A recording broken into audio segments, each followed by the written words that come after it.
Ladies and gentlemen, you have waited all week.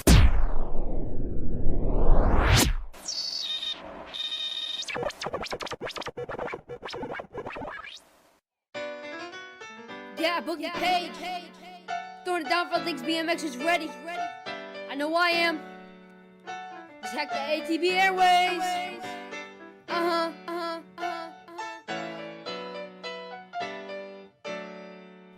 Let's kick it. All Things BMX. It's a BMX show. Unlike the rest, if we need some info, they got the best. Like and subscribe, kick back and relax. And it's All Things BMX. It's a BMX show. Unlike the rest, if we need some info, they got the best. So like and subscribe, kick back and relax. All Things BMX is streaming to you. So post up on your couch, screencast to YouTube. It's gonna be fun, it will be a blast. You gotta do much but kick back and relax. They coming to you live from a studio, or they might be at the track, man, you never know. So don't go anywhere when my rhymes are done, cause the show's just starting, let's have some fun. I said it's All Things BMX, it's a BMX show. Unlike the rest, if you need some info, they got the best. So like and subscribe, kick back and relax. I said it's All Things BMX, it's a BMX show. Unlike the rest, if you need some info, they got the best. So like and subscribe, kick back and relax. All Things BMX got the boogeyman's back, so I wrote them this track to send some love back. JT, Melissa, Chris, and Paul, DJ Damon, can I get it, entertain y'all? And I wonder who they'll have on the show as a guest. I bet someone good who's gonna impress. Guess I will just have to wait and see. Let's get the show going and start the party. Said it's All Things BMX, it's a BMX show. Unlike the rest, if you need some info, they got the best. Like and subscribe, kick back and relax. Said it's All Things BMX, it's a BMX show. Unlike the rest, if you need some info, they got the best. So like, subscribe, kick back and relax.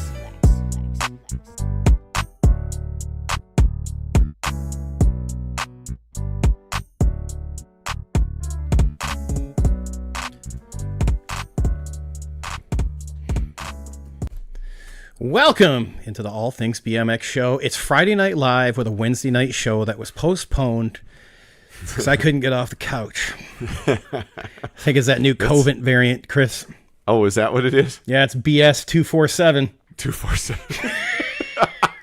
So we got a big show coming for you tonight. It's episode 170 this evening, and it's America's Got Gary with Gary Laurent. You guys stick around; it's going to be a good time. This guy's he's done everything. It's going to be a good show. We're going to do our best to hit it all, but doubtful. I think we're going to do Moto 2. We're going to, we're definitely going to end up with Moto 2. He's done everything racing, freestyle. He takes motorbikes, puts them in a sphere, runs them around, does test Kias, takes Kias and runs them around. He'll tell us all about it this evening. All right, we'll learn some new stuff. That's right. We want to thank Gary for joining us this evening on the Danger Snack video chat line. We appreciate it, Danger Snack. What's the difference? With Danger Snacks? Yeah. Well, when you're in staging, I can test to this. I used it last week at the state qualifier over at Can-Am. I did. It's the snack that's the difference between dragon ass or hauling ass. I don't know how much hauling ass they did, but I did make it into the main. So hey, that's all that counts, man. That's it. Get in the main. I got some points there, not just rider points, so that's good. Hey. What'd you do with your Wednesday night off? Oh, gosh, what did I do? You got hammered drunk, didn't you? I went to Costco. You went to fucking Costco? We're off and running. It's a banger this evening. Chris had a Wednesday night off and went to Costco. Oh, my wife and I went to Costco. Or, is it Costco? Kroger, Costco, the grocery store. I forget. All right. Anyways, it wasn't super. We just spent time together. I'll tell you what, you guys don't forget, you can support the show by sending stars during the show. So if you're on Facebook, right below, you can click that and send stars to the show. It helps support us. Or you can head on over to our Buy Me a Coffee page. Links are in the show notes. You guys can help us out there. Chris and I are brought to you by DeSoto BMX. It's under the big top, ladies and gentlemen, and it's happening right now. Melissa's not at her Gate 9 perch this evening. We got DVS filling in over there. He's doing a really bad job already. He's not saying much. He doesn't say much at all. Typically, Melissa is brought to you by Gate 9. Our show chat is sponsored by the good people at BMX Rocks. We got an awesome question this evening. It's going to be posted in a few minutes, but you guys can put your answer in the chat. Who's your favorite BMX freestyler? Switching it up on you. We talk enough about racing. Any BMX freestyler. all time or current?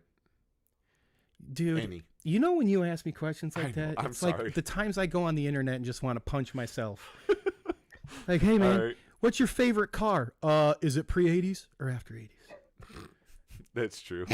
All right, I'm sorry. Of all man. time, who's yours? Oh gosh, freestyler. Eddie Fiola.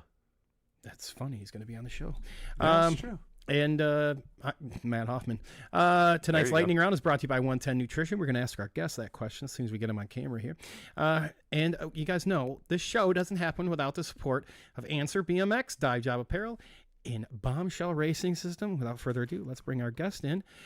How are you doing this evening, Gary? Oh, so good, man. I'm so excited about this. Oh, All it's right. going to be a good time, my friend. Yeah. Welcome to Friday night, man. It's gonna Yes, be good. sir. All right, so let's start this off. How did you first find out about the sport of BMX racing? Wow. Little kid in Palmdale, California, just riding my girl's Schwinn around. Then traded that thing for like a Huffy, like a boy's bike. Right? And then there was a place called Bicycle Hill, not far from my house. Heard about it from some school kids. I was about, 6 or 7 years old. And went over there, and there was guys riding bikes. And there was a couple of dudes that were just so amazing. I mean, they could bunny hop. Dude, they could bunny hop. They could jump their bike without a jump at all. It was just, what? Like that's impossible. So I was riding with these guys and borrowing and getting better. And one day, one of them, a guy named, God, I'll never forget this guy. He's so cool. He's the one that started me riding BMX. Dennis Bunderson. I said, dude, you're pretty good at this, man. You should go to the track and race. Because that's what he did. He was racing. Okay. And he was, one of the older guys racing over there at the Lancaster Fairgrounds in Antelope Valley, AV Fairgrounds, sorry. Anyway, told me about it, and my mom called his mom to find out where it was and see if it was okay, because my mom was worried, like, oh, I don't want my son doing that kind of thing. She was, conflating bicycles with motorcycle racing or something. Okay. But his mom convinced my mom that, oh, no, let him do it. It's a great time. Kids love it, blah, blah. And so by then, I had traded up some parts and, I wouldn't say swindled, but, I did get some good stuff from kids that they probably shouldn't have let go of. And there was one kid that was stealing money from his grandmother, and he'd go to Western Auto and buy all this rad shit, but he couldn't be seen with brand new parts. So he would trade him for my old stuff and get some pretty decent parts, because this kid was robbing from his grandmother. Oh, shoot, that worked out for you, eh? Yeah, it did, big time. And then one day my dad said, "Where'd you get those rims?" Like, I got them from blah blah. How? I gave him $3 in mine. He's like, that don't make sense. What's going on here? And he kind of pinned me down, and I told him what was going on. And my dad didn't bust me out or give me a hard time. He kind of, okay, well, all right. he just let it go. Don't do that anymore. Yeah, it was kind of like it was like, hey, watch out. That's not a good idea. Yeah. But anyway, he didn't scold me for it. Right. So I had like this. Oh, also I traded a bunch of aluminum that I scrapped. My dad was trying to teach me, how to, scrap stuff, and make money doing it. And so we would go to places that had a bunch of like old light poles and crap like that, and a bunch of aluminum, the light fixtures or whatever, like for street lights. Sure. Yeah. Yeah. Take them apart and get all the aluminum out, and then went over to Western Auto, which was the the bike shop around back then. It was an auto parts store that sold bikes, and bought one of those real BMX frames. Well, I say real, it wasn't really a real BMX frame. It was a mild steel thing that didn't have a name. It was the best, to my recollection, it was called like a Moto 1, whatever that means. It was just a diamond shaped frame. Really? Instead of the Huffy style or the Schwinn style. Huh. And we put that thing together with some heavy duty wheels and some 10-speed cranks and box bars, a single stem gooseneck, and went over the track. And back then, the NBA would make you race expert when you were a beginner if you weren't a part of the association. Like if you didn't join the association, they made you race expert. What? When I was Really? 11 years old. That was Sorry? your punishment because you didn't have a license? No, everybody. They did that to everybody who, if you were in a race and you didn't want to join NBA, they gave you a choice. You had to race expert. And of course, my mom's thinking, okay, great. He'll get his ass kicked and never want to do this again. I don't want him to do this. This is too dangerous. Right. You know? And so I raced 10-11 expert. Like there's the Moto 1 right there, that bike. It's 10-11 expert. And damn, I made the main. I mean, I did well enough to make the main. And then I wound up getting third, you know, in expert. And of course, I didn't know what that meant. And everybody's freaking out about it. And they're like, what happened? Like, you realize what you just did? Like, no, I just tried to go. But that's how I got started. You know, just a little place called Bicycle Hill near my house. A guy saying, hey, you should try this out. Dennis Munderson. And then started racing. Wow. So how long before you had a bike shop sponsor or anything like that? Okay, so my first sponsor after that third place expert run, our old neighbor owned an auto place. He worked on Volkswagens, like, you know, dune buggies and, you know, like race car Volkswagen motors and stuff, called Anderson's Automotive. The family used to live across the street from us over there in Palmdale, and then they moved somewhere else. But anyway, he saw my name in the paper and called up my dad. Hey, I saw your kid's name in the paper. What's going on? Oh, yeah, he started racing BMX. Hey, I'll sponsor him. So my mom went and got me a red jersey with my name on the front, you know, on a little Gary on the front, and Anderson's Automotive on the back. Oh. And then my uncle Moose, he's an old school redneck kind of guy, you know, and he's just one of the craziest dudes you ever meet. And the guy's never lost a fight in his life. I mean, my dad's been telling him for, you know, forever, dude, one of these, someone's going to kick your ass, and it hasn't happened yet. You know? Well, when your name is Moose, I mean, you kind of got to back that up, don't you? Oh, he did too, man. Dude ain't afraid of nothing. Anyway, he came to my next race, and he's hollering. My sponsor, you know, the Anderson Automotive, Noel Anderson, and the family came out to watch me race, and my uncle's yelling at my sponsor, hey, you need to get a better bike. Look at these other guys in their bikes. Here, talk to your sponsor. And I just beating, like verbally beating up my sponsor. And Noel knew my uncle. He knew how he was, so he didn't take it to heart. But he off the track like, Jesus Christ, what's with this guy? You know. But that's yeah. So that was my first sponsor. And then later on, when that kind of diminished, you know, I just moved on. I got a sponsor from a Chevron station when I was 14. And the guy that owned the station, I mean, mind you, this is back in 1980. The guy that owned the station was, he was gay, you know, a gay raised Chevron. You know, of course, that was a little secretive back then in 1980. You know, he didn't advertise it. Right. Plus, when you met him and looked at him, he looked like a gnarly kind of biker dude, you know, heavy set biker dude with a beard and everything.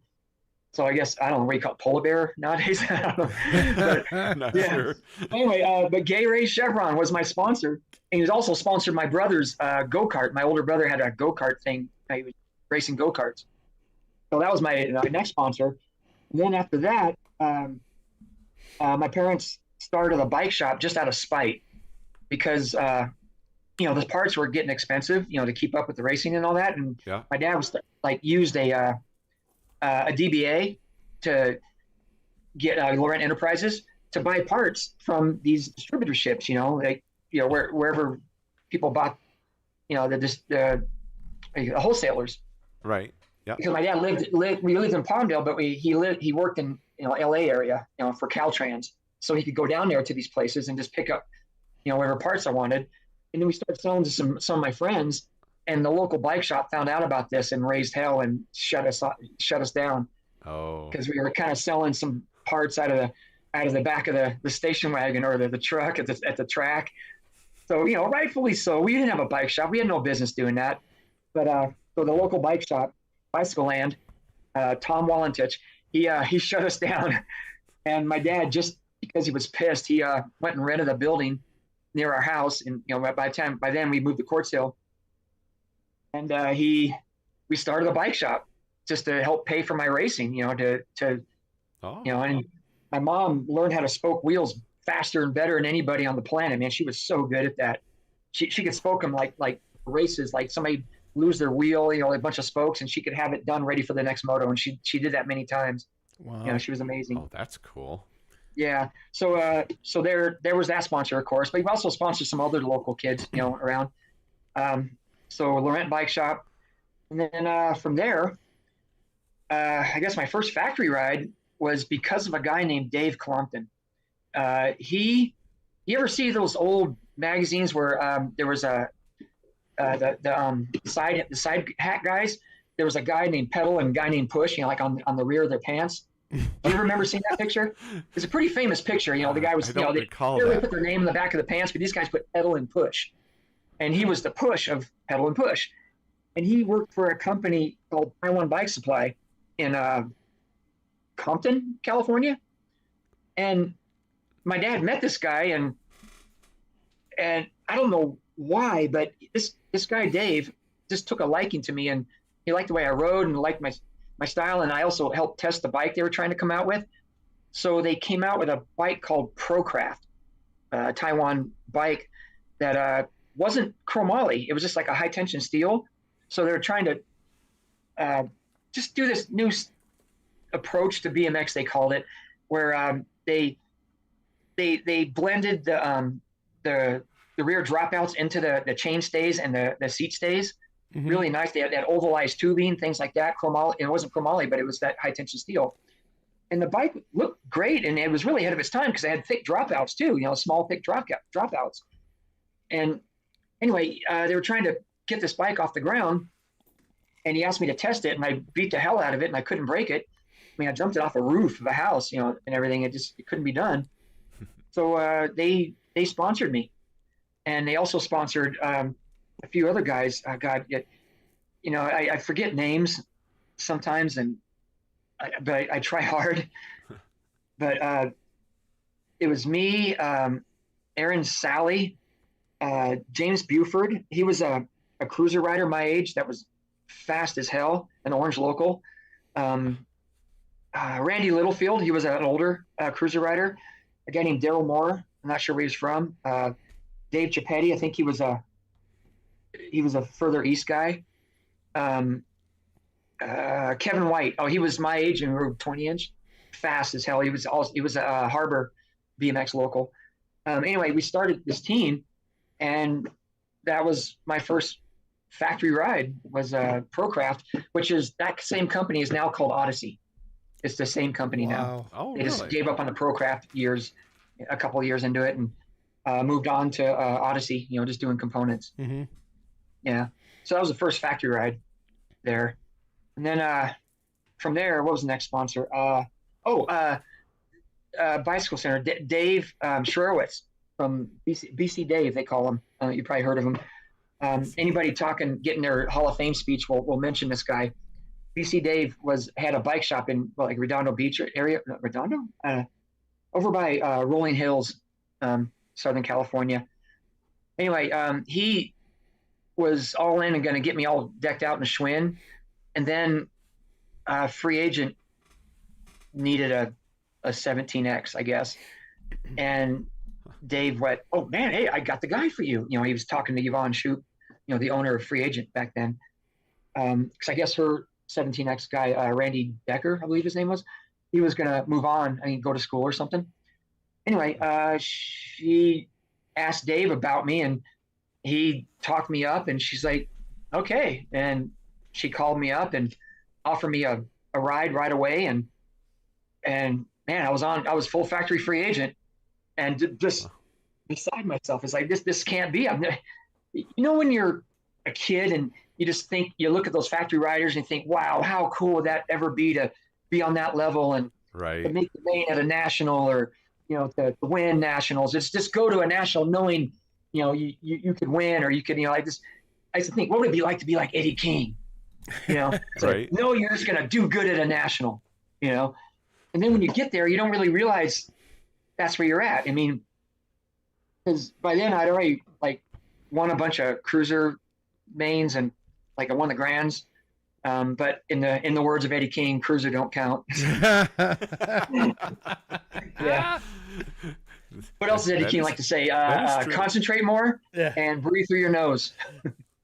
I went mountain biking with him last week, and I was suffering because they're on e-bikes, and I'm just trying to keep up. He sees me suffering. He's like, "Hey, breathe through your nose." You know how much that helped? Not a whole lot. So much fun, dude. It was Mike Miranda, Jason Wharton, Tracer Finn, Eddie King, and me, dude. Oh my God, Man, that would be so what fun. a day of riding, right? Oh yeah. They're aren't they all out there riding the same trail? They're out there getting ready for a race. They were doing a pre-run today, Yeah. and shit. I was just talking to Mike Miranda yesterday about buying a generator from me because I had an extra Honda generator. So I was thinking, I need a bike. Yeah. It doesn't hurt that he works at Surly. Like, doesn't hurt at all. Yeah. So we came to an agreement, and he's the new proud owner of one of my Honda generators. Oh, there you Excellent. Yeah, dude, I sold Hollywood Mike Miranda a generator. I Hey, sold by the it. way, thanks for doing this on Friday because on Wednesday I had to leave as soon as the podcast would have been over. I would have go to California, drive straight away. Ooh. This way I get to hang out and drink. Hey, Hey. cheers. Cheers. Thank you. You know what? Likewise. And by the way, ladies and gentlemen, It is yesterday was our guest's birthday. So go. Happy Yeah. birthday. raise your drinks up and happy birthday. Oh, my 110. Dude, thank you. Yeah. Yeah, dude, I always loved aging up, even back in the old days, because that means I would not have to deal with Richie Anderson until March 14th. Dude, I knew his birthday Really? back then. It's still in my head. March 14th. That son of a bitch would age up again like crap. Yeah. Dude, that's how you grind and race right there. Oh, You know the competition's birthday. That's true. Dude, I know his because, dude, he was the best. Dude, there was no beating that guy. I mean, even if I was in front of him, he was finding a way around me. It was so hard to beat that guy. And back then we never said two words to each other. We just, it wasn't something that we did. And now we're really close, dude. I mean, I love that guy. His family's great. He's invited me in and on his pits, when we were at nationals and stuff. And Mm-hmm. I gotta say, man, when you hang out with that guy at a race, the mentals are just unbelievable. He either makes you feel one of two ways. One, he either makes you feel completely inferior and you're just not worthy, or he ups your game. And usually he ups your game because he's giving you advice that's going to make you ride better. And he's always right. Just that would be. an unbelievable competitor that guy was. So yeah, me Okay. aging up and on August 24th would give me a break from that guy until March 14th. Well, if anybody talks to Richie Anderson, we'd like to have him on the show sometime. How's that? We'll leave it at that. And we don't even have to talk BMX. No. No, we don't have to. Nope. We'll talk about his favorite BMX movie. Might have Mike Miranda in it. You never know. You don't know. But dude, I gotta say, I mean, on your way up to becoming like a national caliber rider, I mean, you ride with a bunch of local guys, and you just don't know at the time the impact they're going to have on your riding.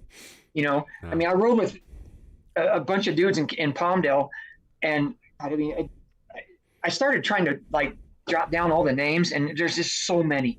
Yeah. There's so many names that were a part of your upbringing and a part of would ride with you and push you and you'd share advice, and that was all so important.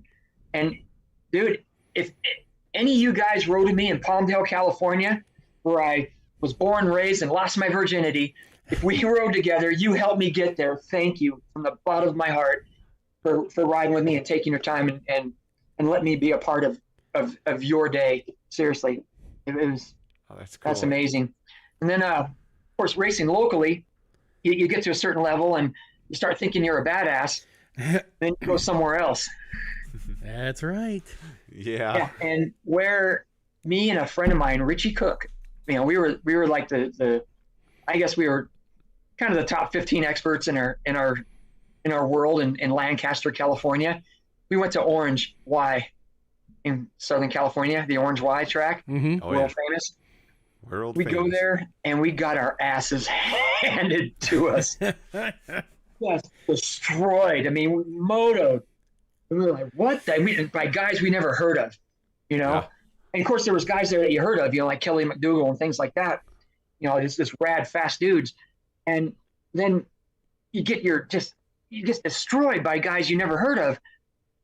And the lesson there was, we got to come here more and up our game. Yep. And we started, I basically, people thought I was an Orange local because I was there so much. I mean, it was easy to do once I got sponsored by Free Agent, because Yvonne lived in Buena Park, and I would stay at her place all the time and just go race Orange. So, of course, it was, normal to see me there. But before that, every opportunity we got, we'd load up a bunch of us. Joe Van Zitteren, Billy Harrison, Jim Dykstra. I mean, we would load up everybody and try to go to Orange Y and just up our game. And sure enough, it helped, because by the time I was winning Orange Y, it really upped my game big time at nationals. So I still wasn't winning yet, but I was really I was at least making mains. But the thing that really catapulted me into wanting to do good at nationals was my sister. She didn't race like in my younger years. She was just at the track all the time, and she rode bikes with us. She went to Bicycle Hill and stuff like that, and she rode around on her Royce Union, Kmart Royce Union, And then one day at the track, I was about 15 when we did this. She would have been 13, 12. Yeah, she would have been 12. We put together my friend Jeff Anderson's old GT, and we let her race it. And she's up there doing a 2-pedal start on her first race ever. Wow. And we're like, when did she learn that? And of course she just destroys everybody. And we're like, whoa. And, everybody was like, we got to get this kid an actual bike and start taking her to some of these races. Sure enough, we took her to a few nationals, and she made mains. And she did really good at like triple pointers and things like that, gold cups and whatnot. But then we sent her to the Grands. Didn't even send me. My parents sent her to the Grands. She was 12. And I was like not jealous, because like, hey, she's factory material. So she goes to the Grands, makes the main, and gets 7th, calls in tears, like she had done something wrong. I was like, you kidding? I had to explain to her. Me and my sister didn't really get along, when we were, the whole kid thing. But when she was a racer, I was team Michelle, Michelle Laurent. I was all in for her to do good. So she goes to the Grands and gets 7th, and just bummed. Then she we went to some more nationals for the following year. Then she started kind of turning into more of a girl than most, and getting a lot of attention from my friends. My friends were 2 years older than her. Yeah. Really started developing. But anyway, she was still fast. And then we went to the Grands again, and I got to go this time when I was 16. And she got 2nd behind Yolanda Williams. I mean, there was a whole Debbie Kelso and Yolanda Williams were up for the girl title, and my sister was over in lane 7, I think, in the main, and she just shot out and started squeezing over towards the inside, and she wound up squeezing out like a few people, and Debbie got mashed up in that mess. So it was just Yolanda and my sister racing, and my sister couldn't pass Yolanda. Yolanda was way too strong. She was just way too good. But my sister wound up getting 2nd at the Grands. And that's kind of one of the moments that I even realized, like, maybe this is possible to be that caliber rider. I just didn't never really believe it. And then when I saw my sister do it, the following year, boom, I started making mains. I started placing. I started really doing good. I got the attention of riders that I never, got to speak of. I only saw in magazines. When Daryl Young comes up to me in my quarter, and kind of pats me on the back, hey man, you're doing good today. It's like, oh, Daryl, you just talk to me, Right. I was just so amazed, I was so stoked. But then I went up become friends with these guys because I was actually, competing with them. I mean, I was actually, I was there. And I think my sister really was a catalyst to get me to believe it could happen. Yeah. Huh. So that was rad. That is cool. That is really cool. Yeah. No. So I was just going to jump back real quick. You said you guys went to Orange Y because you went there and got beat all the time. Oh, man. So you wanted to go there to get better. Okay. Yeah. So all you guys and girls out there, oh yeah, you know where I'm going, and parents, when you look at a moto sheet and you go, why did they put my kid in that class? Oh, I got to race those older guys or whatever it is. That's how you get better. Don't complain about where the moto maker computer put you in the group. It is what it's going to be, and it will make you better. Easy road, just never went there again. But no, I wanted to get better, and plus I saw national caliber riders there, and I thought, man, if you're going to become that kind of a rider, this is the place to do it. And my parents were super supportive, so I could do it. I could make the 2.5 hour drive and go do it. Yeah. Those faster guys will push you to become a better rider. Yeah. So, then they start remembering your name. It's right. It's pretty cool when that happens. Is that why you're ducking Cruiser? Yeah. That's what I thought. Hey, real quick, gonna jump into the chat real fast here. Right off the bat, Mike Miranda. Just want to let everyone know that him and Eddie King, Mr. Warden, and Mr. Finn are watching the episode right now. So welcome to the show. Cool. Hollywood. Yep. Jeff Burgess is in. He said, boss number 1, NorCal Pull. Lorenda Anderson states that Michelle was one tough girl. And let's see, Christy Laurent said, I thought I was your first. We'll leave that up and you guess from there. That's the wife. Chadley, this is going to be my best Chris Beer birthday impression. Chadley Janetsky. Yeah, don't bother with the last name. Just call him Chadley. Chadley. All right. He said, Gary makes me up my game every weekend at Whitney. Same with me, dude. He's on me. Dude, we go back and forth racing every Saturday. Nice. Mike Melvin's joining from the Hack Shack. He says, looking good, guys. Cruiser doesn't count. I'm not going to repeat that one. Rick Carter. Rick, you almost got me. He did. Shoot, I wish I could see what that said. I'll pin it so you can see it later.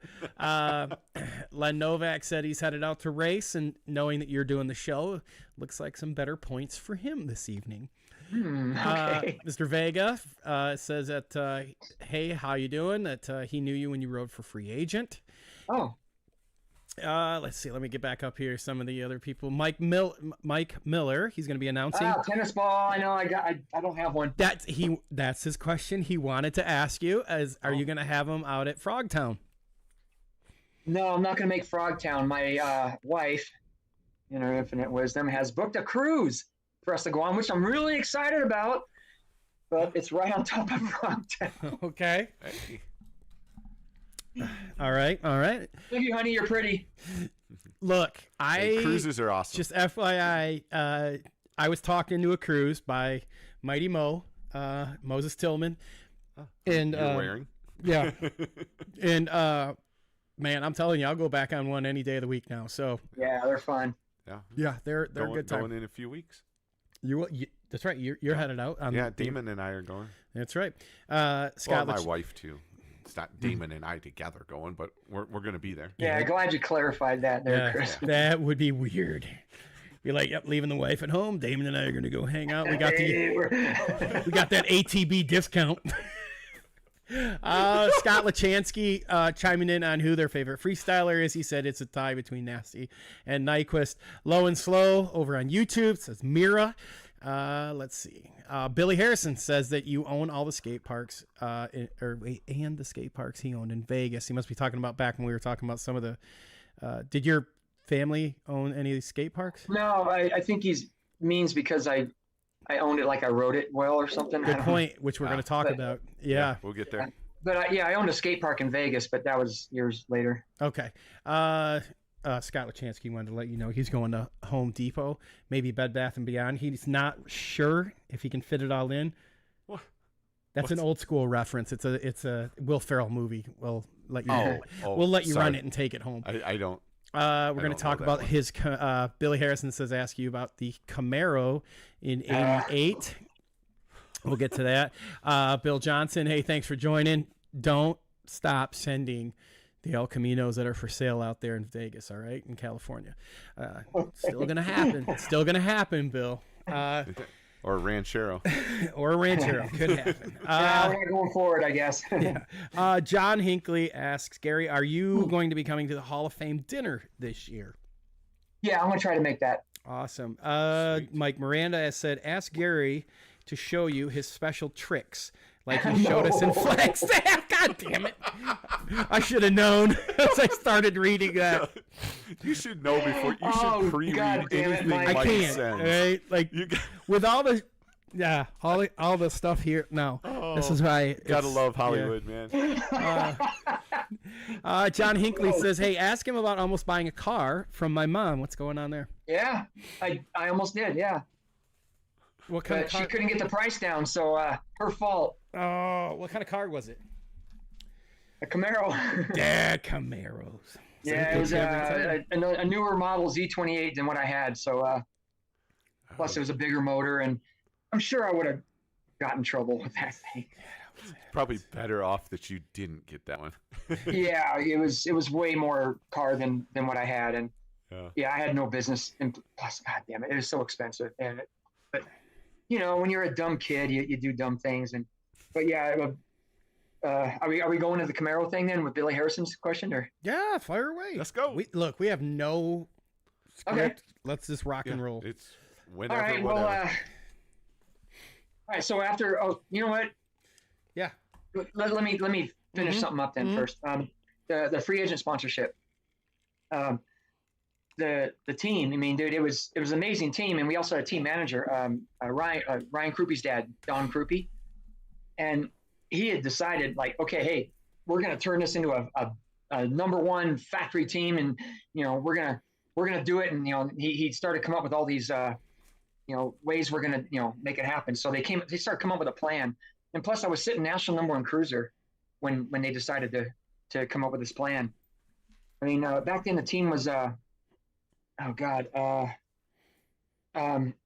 little one, Colleen Gomez, I think her name, Ryan Krupe, Robert Zanow, Al Ross, Eric Carter, Ray Andrews, Randy Decker, talked about him earlier. He left, but freestyler Jeff Carroll, and our pro was Denny Davidow. That's right, yeah. So it was a really solid team, and Don Krupe and Yvonne, the owner, Yvonne Shoup, she decided that she was gonna, they were gonna collectively make this a number one factory team. So he set up a few rules and boundaries, for our national jaunts. One of the things he wanted us not to do was talk to our competition at the races. And, that's when even though you're your competition, hang out with Jimmy Mock and Sheepdog, and Todd Slavic and, Cowboy. And, we had fun, we screwed around in the rental cars, things like that, but he just didn't want us to converse with our competition at the races, because we're at the races, we're all business, he's kind of an old Army guy, and I understood it, but it was just kind of, a little hard for me to take, because I like to have fun. And also they told me I couldn't show off at the races anymore, because I would always do like one-handers and stuff if I was leading a moto or a semi or something. Daryl Young and I would do something fancy next to each other during the semis or quarters and stuff, and they told me I couldn't do that anymore. No more of that. Like, okay, well, so it got serious, but then and also because me sitting national number one cruiser, they wanted to make me also a number one cruiser rider for a free agent. And so they started putting a little extra effort, monetary effort towards me, and it got me to more races and paid for more of it and made sure I was taken care of. And I mean, God, if I needed a soda pop, or not even soda, if I needed something to drink, she'd hand me way more money than it would take to buy that, just to make sure I had gas money to get to the practice places, things like that. And honestly, I let them down. That's one of the things I wish I could have done better. I don't know if I didn't really believe in myself or whatever, but I just didn't come through for them. I mean, I was sitting national number one cruiser, and once they started doing all this for me, I started going downhill and not doing as well at the races. And, and the pressure was just more than I could handle, I guess. And I wish I could have done better for them when they put this extra effort towards me. But then to kind of get away from that pressure and that monotony of training all the time, of doing starts and sprints and, just nothing but BMX racing, I started going over to Mike Buff's half pipe and playing around. Over there in near Harbor BMX. He lived over there by there. And I just showed up unannounced. Somebody told me where he lived, and hey, can I ride your ramp? Sure, come on in. Like, didn't even know me. And Really? man, that was so much more fun than training. I was riding that place. So I rode it a lot. And then Yvonne just kind of made a mistake. She took me to Upland once to meet Jeff Carroll's to give him some bike parts and stuff. And I rode Upland and had a ball. I said, man, this is a good time. And she even offered it. The pipeline. Yeah, pipeline. Yeah. Yep. And, but I rode it a little weird at first, but then, I learned to do better. But, between letting down Don Krupe and Yvonne Shoup, for the race sponsor and the pressure and everything, I started just kind of playing on my bike more at the freestyle places, Okay. And and because that happened, I just being at Mike Buff's house, a guy showed up and told us about some show in Vegas that was going to happen, and he was going to be the bicycle rider in the show. And we're like, what? Yeah, they're going to have a bicycle in a Vegas show. And we're like, well, I've never heard of that. That sounds pretty cool, actually. Yeah, so you're going to do it? He's like, yeah, well, do you ride bikes? He's like, I used to ride bikes when I was a kid. He was like a diver. He was like a high diver, Olympic-style high diver. They could, just jump off the highest crap and still land on his feet. Anyway, he used to ride bikes when he was a kid, so he showed him some pictures of him jumping on this dirt mound and just pitching the bike and, crossing it up and then letting it go kind of thing. We let him ride one of our bikes in Mike Buff's backyard, and he realized right away, like, oh, I can't do this. So he told the producer, and the producer said, well, we need somebody to do this. Hey, we already, made this a plan. So they hired Mike Buff to kind of help them with the ramp dimensions and also to find a rider. And one day I'm at Buff's house, like a couple weeks later. Hey, remember that guy that came here and said he was going to ride bikes in the show and he couldn't ride? And we're like, oh yeah, that was funny. Well, it's not a lie, man. They actually have a show going on in Vegas. What are you doing for money right now? It's like, I don't know. Sponsor gives me, this, that, whatever. And, I can't really make a living on it, but, it's something. I was, well, interested? And it's like, I don't know, give him my name. Let's try it out. I didn't really have any faith in it. And he did. And then I think like 2 months later, they called me and wanted to see me ride. And so you were at this point, you were riding as a factory amateur racer on Free Agent. Yeah. Found a half pipe, started riding, just happened to be owned by Mike Buff. And you'd messed around at Pipeline. Now you're hanging out. But I also had a quarter pipe in my backyard for fun, so I had some skills before I ever rode there. Yeah. Okay. So you'd mess around in the ramps even as a racer.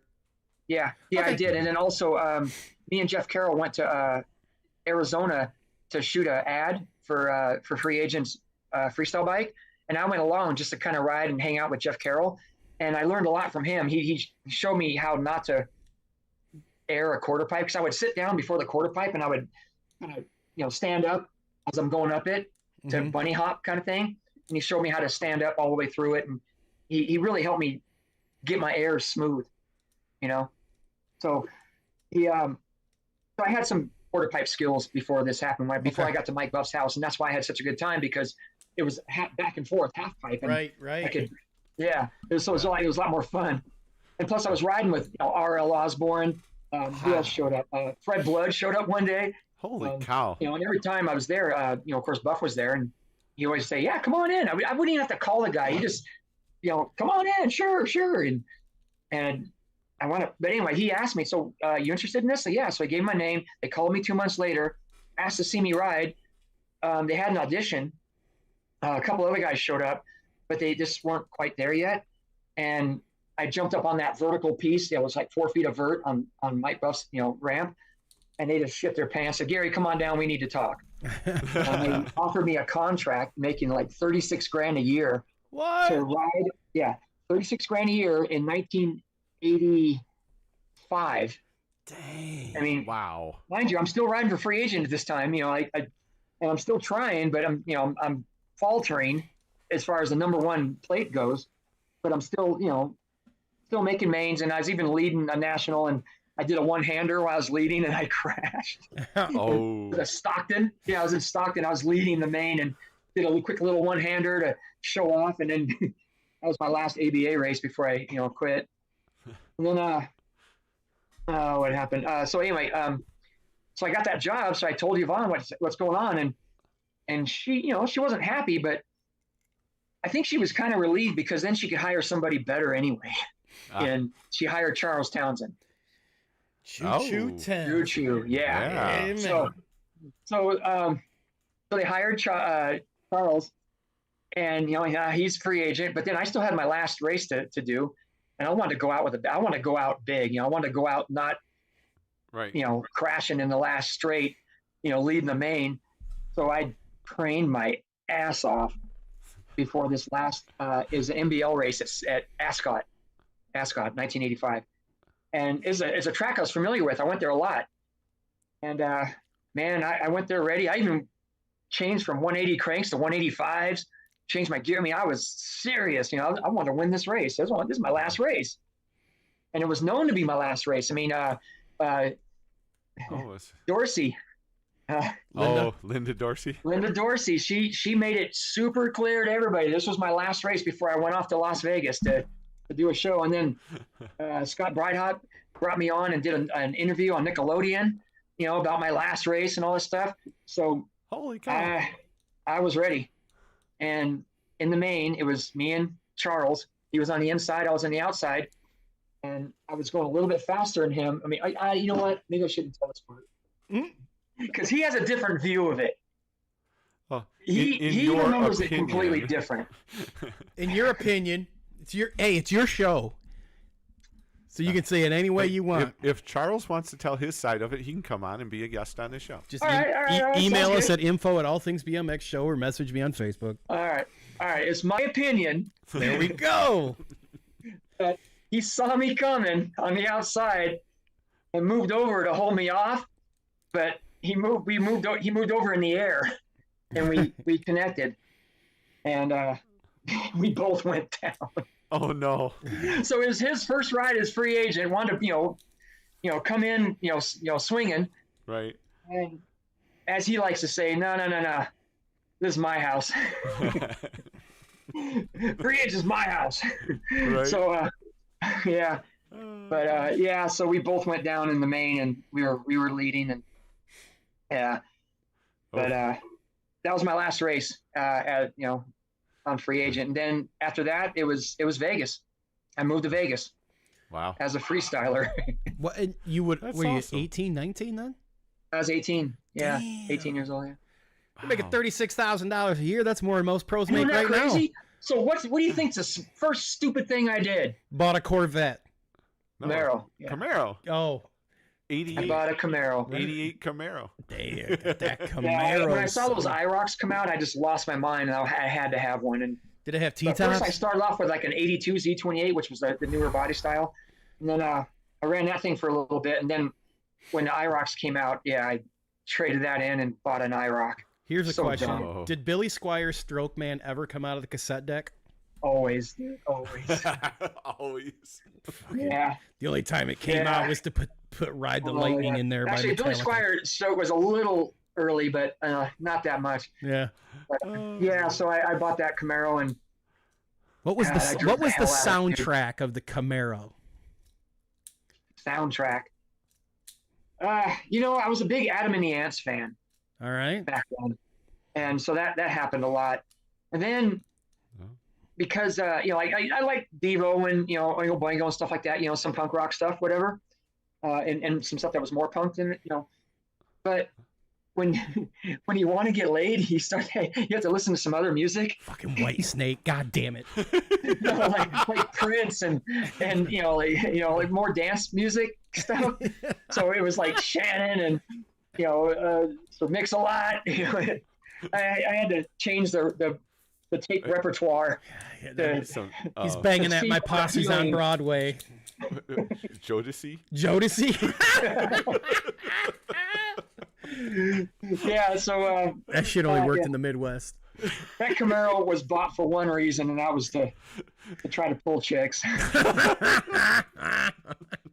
That's such a goof, dude. I don't know. Man. Oh, it's funny. Yeah. I mean, hey, you got your check, you got your fun toy. Look, we've all got that story, dude. That car was fun though, but I learned how to drive like an idiot in that thing. I mean, I learned some pretty good stunt driving, which got me work later on. Yeah. As a SAG card carrying stunt driver. I have found out in since posting that you're going to be on the show, there isn't much you haven't done, and stunt driving. We haven't even got to the motorcycle riding yet. The America's Got No, but Talent. I also used to wrestle alligators. The fuck? What? Seriously? Yeah. When I was just hurting for money, like when I had nothing going on, living in my van, in like the late '80s, dude, I had nothing going on. I had a hard time eating, dude. It was bad. I took on a job wrestling alligators. I would wrestle the alligators to the ground and put them into a cage and then put them on stage. And then there was this one giant long, 20-foot long alligator we had to put in a box and slide it out there. I was basically the alligator hypnotist, his assistant. I don't know if you know this or not. Our co-host one time nude wrestled an alligator. Really? I did What was her name? What was her First name? season, you remember that? Oh, I remember you saying that. Yeah, I didn't do that, but I remember you saying that. Yeah. So It's just like the helicopter. So it's basically you were an alligator handler for. Yeah, so I would pull them by the tail and jump on their back and then have to tape their mouth shut and stuff. And then put them on stage and rustle them up and put them back in their cages. Sounds like Yeah, Rick it was Carter's horrible. It was this dating dumb life. job. I was desperate, so I just needed money and I needed to eat. Yeah. But I was chasing the BMX dream, and there was no shows going on at the time because this is even after the I didn't even got to SeaWorld yet. This is after SeaWorld when I was living in my van. Yeah. But when you were at I know we're jumping the line here, but were you was it Rob Nolly that was big at SeaWorld?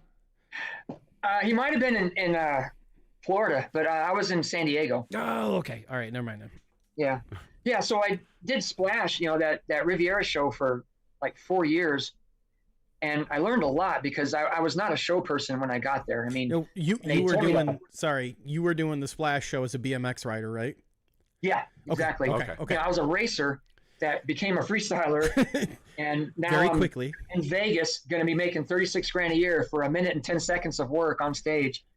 It was dream come true, right? I mean, who does this? Who had? Because they wanted to hire a pro, and Mike Buff even told me that. I said, well, dude, I'm not a pro. He's like, so what? They're not going to know the difference. But back then, pros were making $80,000, $100,000 a year, and they didn't want to give up that contract to go work in Vegas. right. Hell no. Yeah, for a Plus, third. me being a show off at the races, I mean, I was actually pretty good at, like just grabbing an audience, like just putting my arms in the air and stuff. But I really had no experience on stage at all, ever. I mean, I was not. So, but luckily there was a lot of good performers there, like people that were seasoned performers, circus performers, that helped me out and showed me how to present and put the arms up, correctly, and the things you do with your hands and your face and your body motions, and they really helped me out with that. I mean, when I first got there, they were just shaking their head like, oh, this guy's awful, holy shit. Because I showed some of my performer friends like videos of some of the best guys in the world, and I showed them a video of Woody Itzen riding at the Grands in 1983 doing a show, a hut show. Okay. Yeah. And at the time he's doing the best tricks there were in the world, the flatland tricks. Yep. And my performer friends were watching him. They were going, this guy's not very good. Like, are you kidding? He's the best. Like, no, look at him. He does a trick and then he doesn't present to the crowd. I was like, so he's doing the trick. They're like, no, Gary, you don't understand. It's not what you do. It's how you do it. You could do the silliest, easiest thing in the world, like plate spinning. And right. it's it makes a difference how you present it and how you sell it. So it's the showman part of it. Exactly. Right? Yeah. You got to be the showman. Yeah. Yeah. I mean, I already had a nickname as a racer, the grandstander, because I'd always show off during the races. But then that didn't help me on stage because I was just so green. But then after a few years in Vegas, you watch other performers and how stylish they are and how they move and how they use their face and their hands, and you're like, wow, that's a good performer, And That's it makes you want to, borrow from that. It makes you want to be like that, One of the greatest performers I've ever seen in Vegas was Wally Eastwood. He's a juggler. Okay. How many people juggle? Lots of people juggle. This guy did it with such flair and speed and pizzazz. Oh my God, this guy's the greatest, performer. So you borrow from that. You use it, you learn. Sure. And you become better, Wow. I would not have thought of that, but yeah, me neither. I just thought you do the trick and you get off stage and that's it. No. Then one time I saw a performer do the begging thing, like gimme, the applause. Yeah. And I tried that because I saw this other performer do it, and I had a stagehand come and pull me aside backstage. Gary, hey, I noticed you changed something in your act. You were doing this gimme thing. I was like, yeah. What do you think? He's like, did you hear a difference? Like, what do you mean? You hear a difference in the applause? It's like, I don't know. I guess I did. Because no, there was no difference. And your act is too strong to do that. Never beg for applause. I was like, oh, okay. I mean, he set me straight right away. Luckily, I was a goofy and dorky enough kid that people would understood they could help me by giving me this advice instead of just being quiet. Yeah. And I just thank them for that, because that was a big help to me to become a better performer. That's actually cool that people do that instead of, look at that guy, he doesn't know what he's doing, let's just let him keep doing it. Yeah, they could have just talked shit and left it alone and let me keep being, embarrassing myself. But no, they wanted to help me. Sure. I don't know if they saw potential or if they wanted to help, but whatever it was, they did help. And I so appreciate it, because some of those old stagehands were ex-performers and good ones. Huh. And for them to, take their time and pull you aside and say, hey, don't do that. Never beg. I was like, yes, sir. Right. Thank you. Yeah. No, that is cool. Yeah. All right. So I learned how to be a pretty decent performer. And also, let's see, the show lasted for me about 4 years there. And during that time, I saved nothing. The only thing I had to my name when that show was over for me was a Camaro payment. And I did have a $2,000 IRA, which I didn't even know what an IRA was. If somebody told me I should get one, I said, all right, here, $2,000. Yeah, sure. But God damn it, I didn't save a dime. You were, and then all of a sudden the show's over. I'm like, now what? Well, I thought I was, going to be able to write my ticket and get into another show. Right. No, nobody wanted that shit. Nobody cared. Well, so yeah, you already did that. Yeah, but right.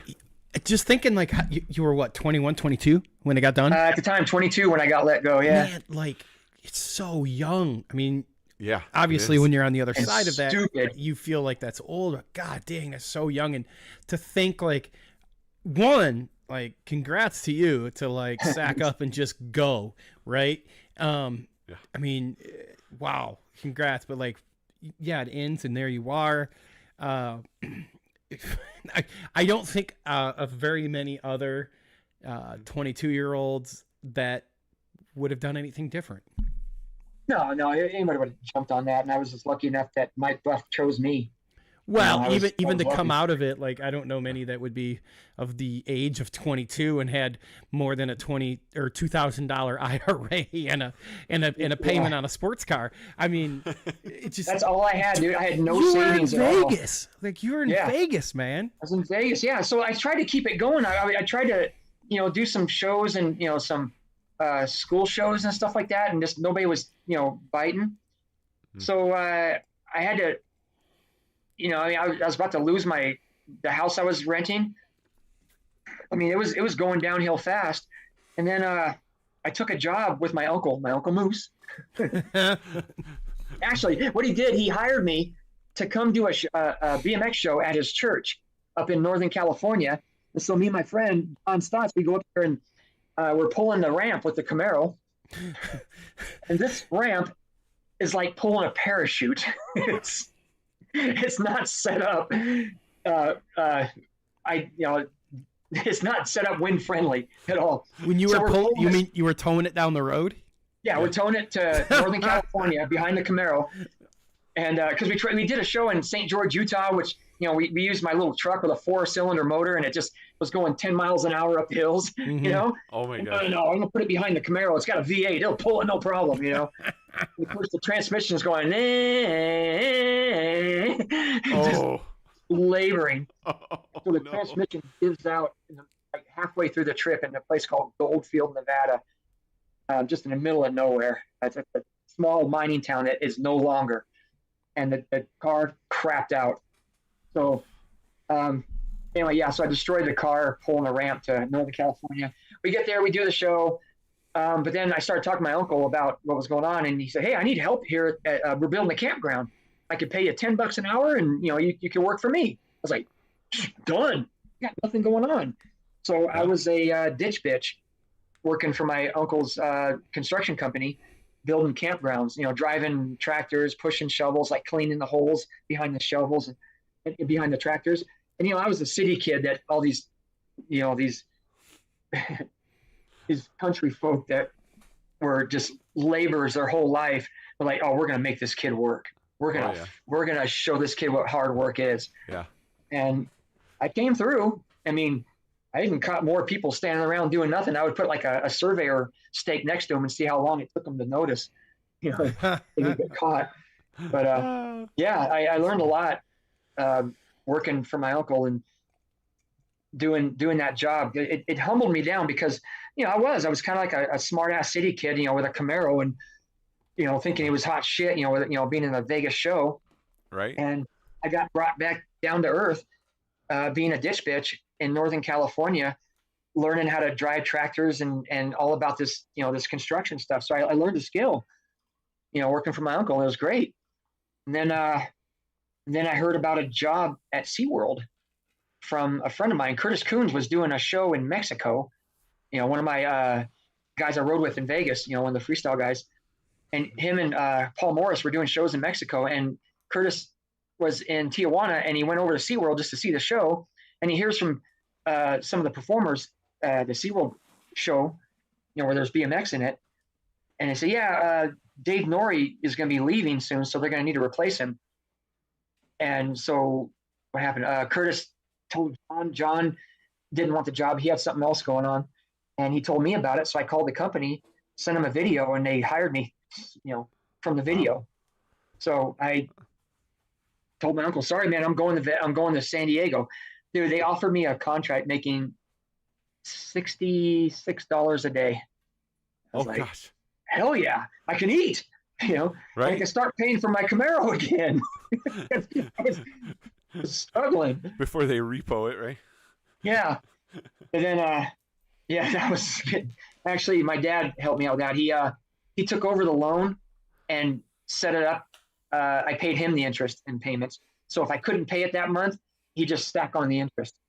So I was able to keep the car without losing it because, he helped me out that way. He helped you. But now I owed him the money. Yeah. But, so $66 a day, San Diego, I'm in. I'm going. I'm gone. So I went. And it was great, man. I love living in San Diego. There was half pipes to ride. There was riders to ride with. There was, still good, freestyle guys, there. But I'm sorry, I'm back. My mind's backing up because I missed a bunch of stuff. But no, it's no matter.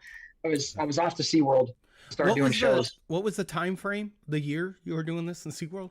I started at SeaWorld at summer of 1989. When did I was trying to think when But after I lost the Vegas gig though, I tried hanging out in Camarillo, California with all the Camarillo ramp guys. Dino DeLuca, Marty Schlesinger, Randazzo on the ramp. I mean, I tried hanging out there for a while and got ready for a contest. And dude, I had like the contest of my life. I got second behind Matt Hoffman in a half pipe contest, which was just, you know, dude, in my eyes, I won that contest. You know, he was just too good to beat, you know? Right. Yeah. Nobody's beating him, eh? No, dude, never. And, you know, to get second behind him, I thought, dude, this is it. I made it. You know, the sponsors should be flowing in now. But right. BMX died dead, dude. I mean, I didn't, you know, like the Mongoose sponsor. Oh, shit. I forgot the sponsor. I went from free agent as a racer to Mongoose as a freestyler. But I wasn't like a factory sponsored Mongoose rider when I started in Vegas. It just that the guy that owned the hotel where our show was, he bought Mongoose as a tax write-off. Oh my god! So one day he's, you know, walking around backstage. His name was Rickless. He was married to Pia Zadora, and he sees me. He goes, "Hey, you good show." I was, "Oh, thank you so much." I didn't know who he was. I didn't know who this guy was. He goes, "Hey, what kind of bike you riding?" I was like, "What?" He's like, "Yeah, you know what kind of bike you're riding?" And he was saying it like as if he knew, and I didn't. And I was thinking, man, who is this idiot asking me, you know, do I know what kind of bike I ride? And of course I know what bike I ride. So yeah, it's a free agent. He goes, free agent? It's not a Mongoose? Well, no, it's not a Mongoose. He goes, why? Kind of with a stern voice. And I thought, who is this jerk? You know? Yeah. Who is this I was guy? about to say, because Mongoose doesn't pay nothing or something like that. You know, I was going to be a smart ass kid. Right. And the band leader, Vic Palumbi, steps in and goes, Gary, this is Mr. Rickless. Like, oh. So, Mr. Rickless, nice to meet you. Where will I be working tomorrow night? I was so scared. Like, I was being just a smart ass kid. He goes, no, you're okay. But apparently he made a phone call like the next day. Why is this guy not riding a bike I own in my hotel? So Mongoose reached out to me and just sent me a bunch of stuff. I mean, they sent me bikes and uniforms and, you know, more bikes and you know, just really more stuff than I needed. Loaded you up. I mean, the helmet, the uniforms, everything, you know. So I was riding Mongoose then. Yeah. Yeah. And then so when Mongoose ended for me, because BMX died dead, actually it ended, everybody's sponsor ended. I mean, Schlesinger's, Joe Alamo, I mean, who else was on Mongoose back then? Rick Allison, Chris Lachua, Steve Broderson. Wow. God, Hernandez, kid, I can't, Brett Hernandez, maybe. Carl Roth. I mean, all those guys, we all lost our Mongoose deal. And mine was because of the shows. But then I went to a King of Hurt finals, and I wound up making the finals, and the other guys, you know, like the other Mongoose guys didn't make the finals, and they're like, who the hell's this Gary guy? Oh, he's that guy doing that show in Vegas. And then I wound up getting the nickname, Vegas Showman or something like that. Mm-hmm. Yeah. Because after I do a run, I jump up on top of the ramp, have my arms out wide, and, you know, presenting to the crowd and just getting the audience in on it. And they're like, the hell is this guy doing? You know, because I really sold it. You know, I sold it hard. And yeah, you're using your skills. You learned from the stagehands, right? Yeah, exactly. I mean, I learned from other performers and stagehands, and then so I brought that to you know, the contest, and you know, and they I don't know if the magazines were poking fun at it or if they liked it, but I don't care. I mean, plus I also wore a uniform way longer than anybody else in contest. I mean, everybody's in shorts and stuff like that, and I was still wearing leathers. You know, it's just the BMX racer in me. I couldn't let it go. Right. You know? Well, yeah, plus if Mongoose was giving you that stuff, they probably expected you to wear it. Dude, that was another thing. Even after the show ended for me and Mongoose was still around, I could go shopping over there. I mean, just they had a whole big thing of parts that were like maybe had a chip of paint in it or something like that, or, you know, I just go shopping and grab whatever I wanted, and I wound up taking care of all my friends that way, you know, like with frames and forks and whatever I could get, you know, sometimes complete bikes. But and somebody bought one of my factory jerseys. But anyway, after that contest, the King of It finals, I wound up becoming a factory rider because I did so well, so they put me on the roster. And then what? That's cool. Where the hell did I go from there? I forget. Jeez. While I was at SeaWorld, I wound up back on free agent again. Because, you know, I was in Southern California, so I was nearby. And plus, I started going to the BMX track. And I was, you know, like 22 at this point. And when you're a 22-year-old racer and the top class is what, 17 over expert. You don't stay expert. You turn A pro. It's just the normal. Even if you weren't A pro quality rider, you turned A pro. That was just the move you made. It was just, you did not stay amateur. So I turned A pro like everybody else, and I could still ride my bike, really well as a racer. And then I had free agent stuff again, and I started working at it. And then I got this bright idea where, you know what, I'm gonna make a go at BMX racing again, but I'm also gonna keep going with freestyle because I was, doing really well at the contest in freestyle. And also Yvonne would let me build a frame over there. I mean, basically she would let me take parts and bring them over to the welder, and I'd hold it like, okay, go ahead, weld it, and I would build frames, whatever I wanted. I would basically take a pro frame and put thicker tubing for the front triangle. I would double up on the dropouts, and I'd put my own standard, like the frame standard, on the top tube. And she let me do this, a number of times. She also let me build a bash guard bike. She was great. She still took care of me even after the race thing was over with as a freestyler. So that was rad. Awesome. I went up back on free agent at SeaWorld. And then, so this bright idea I had, I wanted to be the Bo Jackson of bicycles. I wanted to win a BMX national. I also wanted to win a freestyle contest. That was my goal. Right. Then I popped my ACL riding ramps. Yeah, that ended that right away. Just done. So had to heal from that and get back going again and stuff like that. And then from there, it was I don't know. It was shows. I was just trying to do shows. I mean, even before, I was just announcing my own school shows and things like that. I was doing BMX shows at schools, drug awareness shows for school kids. And those were great. The kids were really receptive. And then I even hear now, sometimes some of these people that were kids back then who ride now or rode, even 10 years ago, right. You came to my school and that's the reason I started riding bicycles. Like, really? Wow. That's so cool. That is really cool. I used to get that a lot, from people that said they saw me, at their school. Because I had an agent booking these shows. He booked them all over Southern California. Huh. I think of that guy's name. Oh my God, I can't believe his name's out of my head right now. He was a diver also, and I got introduced to him by the guy who couldn't ride, the diver that couldn't ride that was going to do the shows in Vegas. I got introduced to him. Yeah. So it all one goes off the other, all that kind of did. I mean, certain people that I knew and met, and they they helped me out and didn't even know it. Yeah. By just recommending me or saying, hey, aren't you doing these bike things? Hey, this guy Gary is pretty good. Try him. So, I guess I've been enough of a positive guy for people to want to help me out instead of want me dead. Right. Maybe I'll talk about the wife on that one. I don't know. She may think differently on occasion. That's funny, man. Yeah. Right.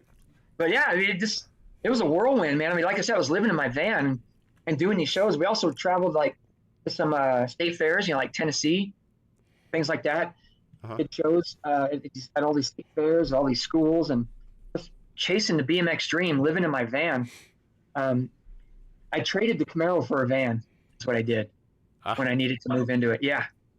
Traded the Camaro for a 1979 Econoline 150. Hell yeah. Oh, dude. boy. I had a 1984. Did you? 84. Okay. Oh, Yeah. yeah. Actually, Melissa can testify to that. Yeah. Yeah. Well, I had it way after 88. Yeah. But dude, I lived in that van for 3 years off and on. Yeah. Pretty much. Yeah. Yeah. And then where did I move to then? Well, I tried to make a go at Vegas and it didn't work out.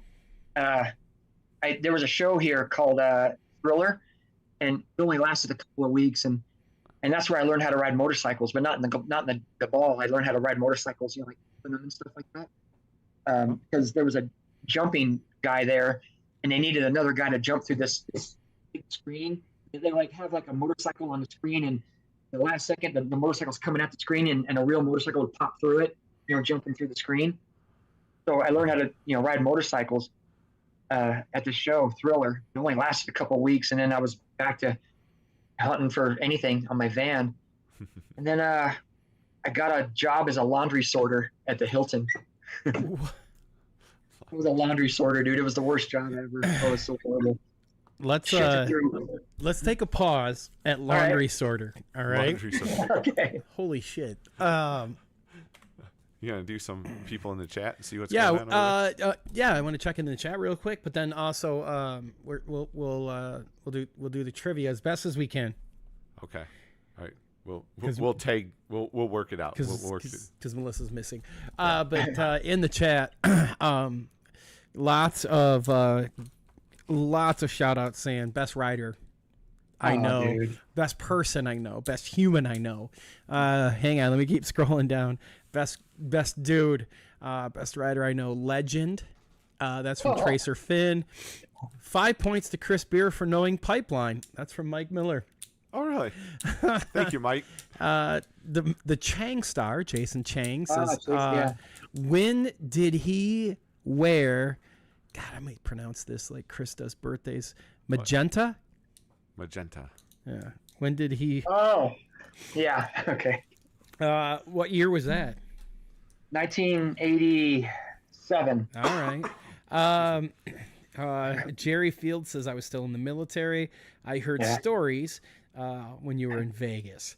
James Jerry was the top of the heap of Antelope Valley BMX back in the day, dude. First gen BMX right there, man. Yeah, him and Ronnie Conomu, dude. They were the top dogs out there. Yeah, they were my heroes locally. Yeah. James Vicente, great guy. Can't wait to have some laughs. Then we got Martin Kennard. Nothing says BMX like a ramp being towed by a Camaro. Telling you what, that's so true. That's funny. The bride says she's got to stop watching the show. She's doing a Vegas show this evening, she says. Yeah. She's just once a week usually, but sometimes it winds up being twice a week. She does a show called Marriage Can Be Murder at the Orleans. It's a murder mystery show where you're sitting amongst the performers and you don't know it until they reveal themselves or they do something as their character. Yeah. So my wife does that show, and so does my daughter does it sometimes too. Very cool. It's fun. That sounds kind of cool, actually. Yeah. Oh, it's great, dude. My wife's so quick-witted, dude. It's really bad for me, but so good for her. The job that she does. I know the feeling. My wife's lightning fast with her wit, and man, she tears me apart.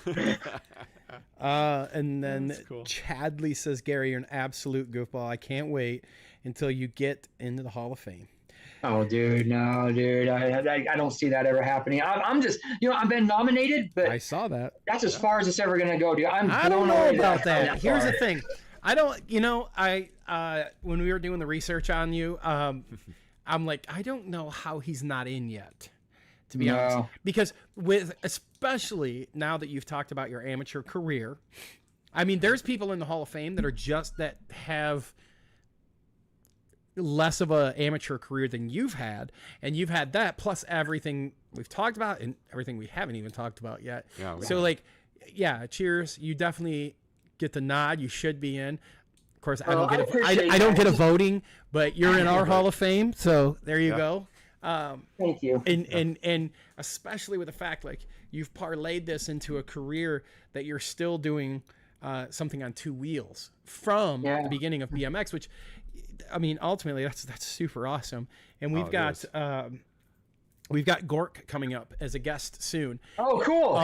Oh, and I guarantee you, that's someone that is about the idea of having people in that Hall of Fame that, Dude, one of the greatest days of my life is because of Gork.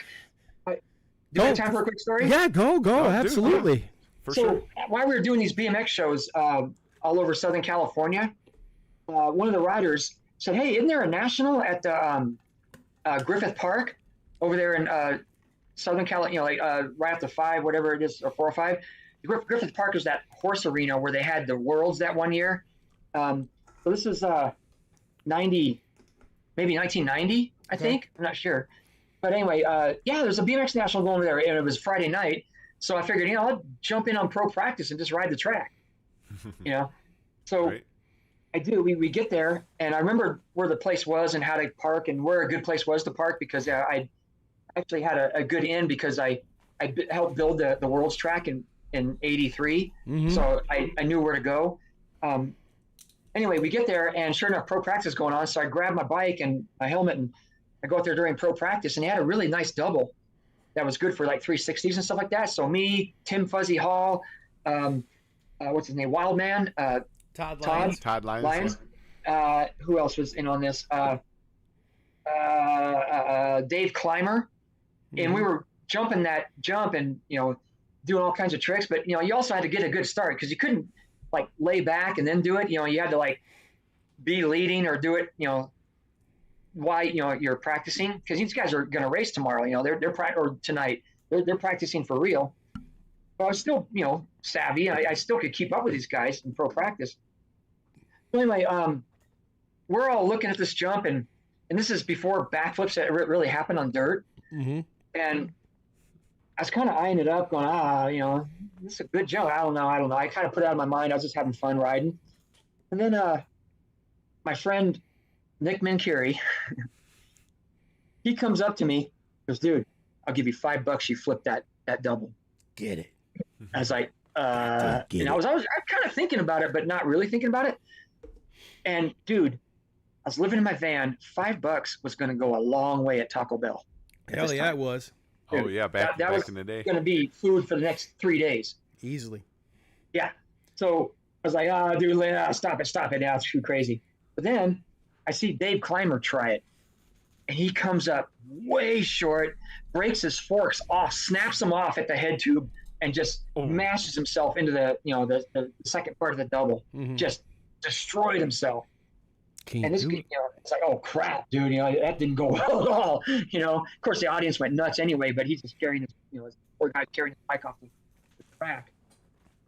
Then so I go back up for another round, and I'm thinking about it. So, man, Taco Bell, $5. Oof, I could really use that. Bro, all you got to do is get a drink one day. I've done flips on jump boxes plenty. I had them pretty good. There you go. I've never done it on dirt before, especially something that, but it was a lot longer jump. I mean, the jump box was like 3.5 foot high by 8 foot long. The deck, and this is a 25 foot jump or something. So I get the gate, mediocre start, but I'm still going, and then I don't know what happened. It was like a fuck it moment. Like, I'm sorry, can I say the F word? I'm sorry. Yeah. Wait. It's after 9 o'clock. You're good. Hang on. Chris, can he say the F word? Yes. Chris, fine. can he say F? Yeah, he can. Can he? Yes. Say it, Chris. No. Say it. Sorry, Nope. dude. Say it, Chris. No. Say I'm it. good. Oh, you know what I'm saying? Oh, Chris, say you can it. say the F word. Chris, say the F word. Nope. God damn it, he won't say the F word. We're only 4 years into this show. I can't get him to say the F word F yet. moment. So that button just shows up in front of me. It's like a button Right. that says F it. You push it, and there's no getting out of it. So I start cranking towards that jump, and I right through traffic. There was 2 guys on one side, 2 guys on the other, and I did and the you flip just and said, landed. fuck it, let's do it. Pretty much, yeah. So I landed perfectly. I was even surprised, like, holy shit, I did it. Dude, the audience goes so nuts. They're yelling so loud, it hurts your ears because it's it's got like a roof on it. The venue, and people are going nuts. I mean, I look at Gary Ellis. He's just like, shaking his head. He was probably stroking that luscious beard too. Yeah. I just see people just clapping and going nuts. And dude, the applause went on for I'm not kidding, for 10 minutes. Awesome. And I'm going around just taking it in like a Vegas showman, And Oh yeah. And then my friend comes up, hands me my $5. I'm showing it to the crowd. $5, there it is, people. And then I see Gork running across the infield. I was like, oh shit. Because I know I don't have a membership. I have no business with this. And he's running across the infield. I'm going, oh crap, he's coming to kick me out of here. He's probably offering you a Red Line sponsorship. Yeah, no. So yeah, he comes up and he asked me if I wanted to go to King of Dirt. Hell yes. Yes, you did. I know it. I was dumbfounded because I thought I was getting kicked out. I thought I was seriously getting kicked out of there because, like I said, no membership, no nothing. not even a number plate on my bike, and wearing Vision pants, the big logo down the leg, and wearing a full face motorcycle helmet, not like a BMX helmet at all. And I was wearing a Mongoose jersey, I was like, shit, I'm in trouble, Yeah. So he offers me to go to King of Dirt in Oklahoma. But I was also thinking, well, shit, I can't afford to go. But yeah, please, I'd love to get the invite. Thank you. And dude, that made my year for him to run over and offer me to go to King of Dirt. So then I tell Travis Chippers later on, because he was the one, hooking me up with the Mongoose stuff at the time. He was, I think he was acting team manager at the time, but also racing. And he goes, dude, we're going to get you to Oklahoma. We're going to definitely get you there. Oh, good. I was so stoked to hear him say that. Yeah. But the trouble is, he's got Buzzy. He's got. Oh man, he had Come on, that was dude. a stacked I team. know where I stand. You even had back at what was this 80s or 90s? I think this is like 1990. I believe. Nah, yeah. So you didn't have Aiken yet. So you had Oh, it was before Aiken. Yeah, it was. But dude, I got that invitation in the mail. Dude, I keep that in my portfolio. Also, Hell yeah. That's awesome. That was one of the greatest days of my life that I thought was going to be very different. Man, we're looking forward to having him on, and we'll ask him about that. You make a note. He may not even remember, dude. He hooked up so many people. I don't know. But I'm just so tickled that he. And you know this. You know this as a starving BMXer. You get $5. You're going to stretch that 3 days at Taco Bell. You're buying one drink, and that's going to go. You're just going back in that place and refilling it. Yeah, when I was living in the van, I bought food that didn't need to be refrigerated. Like waters, bananas, peanut butter, this stuff like that. But dude, I didn't have there's no cell phones back then. So how did people get a hold of me? I had a voicemail. I rented a voicemail box. Huh? Like a voicemail box? Like not a pager? Like you could go to a place where they had P.O. boxes. Yeah. And you could also rent a voicemail. So people thought it was an answering machine. They didn't know I didn't have a home. So this was like the predecessor. My background's in telecommunications, FYI. That's why I got this. That's why I have this nerd interest. So like because this was. I'm gonna go Chris Beer for a moment and just be like, this was before pagers. You just paid. You paid for voicemail. That's it. Yeah. And then you paid for a voicemail. It cost me like $3 a month, and plus I had a Sprint card, a Sprint prepaid calling card. Yeah, prepaid calling card. Yeah. So I would call the voicemail. Know your box. shit, kids. Know your shit. This was the struggle. The voicemail box, and if it rang, that means there was no messages. I could hang up before I got charged. Yeah. But if it rang, if it went straight to the greeting, then I knew there was a message. Oh, dude. Oh my gosh. And dude, I slept in parking lots that like in San Diego, I was sleeping in parking lots like they had a boat ramp and also a bathroom. So I could, pee and shit there. Right. And I even started living in this van while I was working at SeaWorld. So I'd shower at SeaWorld. While I was doing the show, and I'd also eat there because I was doing 7 shows a day during the summer. God damn. Over there at SeaWorld, so I could eat all day long there, not for free, but I could eat. Yeah. Dude, it was actually there was those some nights when I was in that van, like just got my hand on just like what am I doing with my life? What the hell am I doing? And I wouldn't trade it for anything. I learned so much about myself and how to be resourceful. Get things done and look for the next way to do things, and also how to fix cars because that thing broke down a lot. I had to learn how to fix it. Bro, that was before Google. Like there was no fixed that shit. Internet. You fixed that shit because there was a dude smoking menthol cigarettes on the corner, drinking Pabst Blue Ribbon, and he's like, "I know how that works." And you're like, "How the hell's my Holly carburetor work?" And he's like, "Let me show you." Right. And you let him show you. Those were the days. And then, you learn how to start it with a pair of pliers because the ignition broke, and you just with a plier, and some ether. Yeah, if you have ether, yeah. But you learn how to do all this stuff, and I've had kids ask me, "How do you make it in bike riding?" And I give them the same advice, man. Get yourself a van, an old van, and just go. Do it. Go to the races, go to the contests, go to the shows.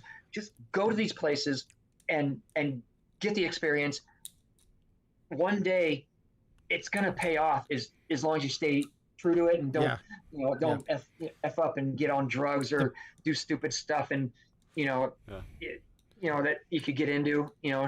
Just try to keep it clean and keep it going. But the best stories are never the ones that are like, oh, I was in my Tesla. Get the fuck out of here. Your best stories start with, I was in a 1980. I was that rich kid, prick. Nah. It was, but then I wound up living in a van. So yeah, exactly. I did it the hard way too. The best stories were, dude, I was in a 1985 G van going to Kentucky. And it was like, I don't know, 2003 or 5 or whatever, when Louisville Skate Park opened. Didn't even know if the van would make it back. Yeah, that's the thing. I drove mine to Tennessee to do a show. Yeah. And we got stuck in Tucumcari, New Mexico. No idea where that is. It's exactly. You never heard of it, but I know it because I was stuck there. And then we also the tires disintegrated on the trailer because it was bouncing back and forth. We didn't have enough ton weight, so we had to falsify ton weight. We took a strap from the back of the trailer and brought it all the way up and over the trailer. And yes. That's how you do it. Ton weight to keep the trailer from bouncing back and forth. So we got new tires in Tucumcari. I bought these tires for like $30, and it's in this like Latin tire shop. And the guy said, "Hey, I'll take care of it, man. And so my friend Jake Duarte, we were on this trip together. We were supposed to get tattoos and commemorate this, but I chickened out. Anyway, we go and get some food. And we come back, and this guy had put the white walls on the outside of these big, thick white walls. I was like, "Oh, you put the white wall? You put the white walls on the outside." I goes, "Yeah, man, I put the white walls on the outside, man. It looks good with the trailer." Hell yeah, man! Right on. I'm sure I'm related. Like, oh, dude, you're awesome. Thank you.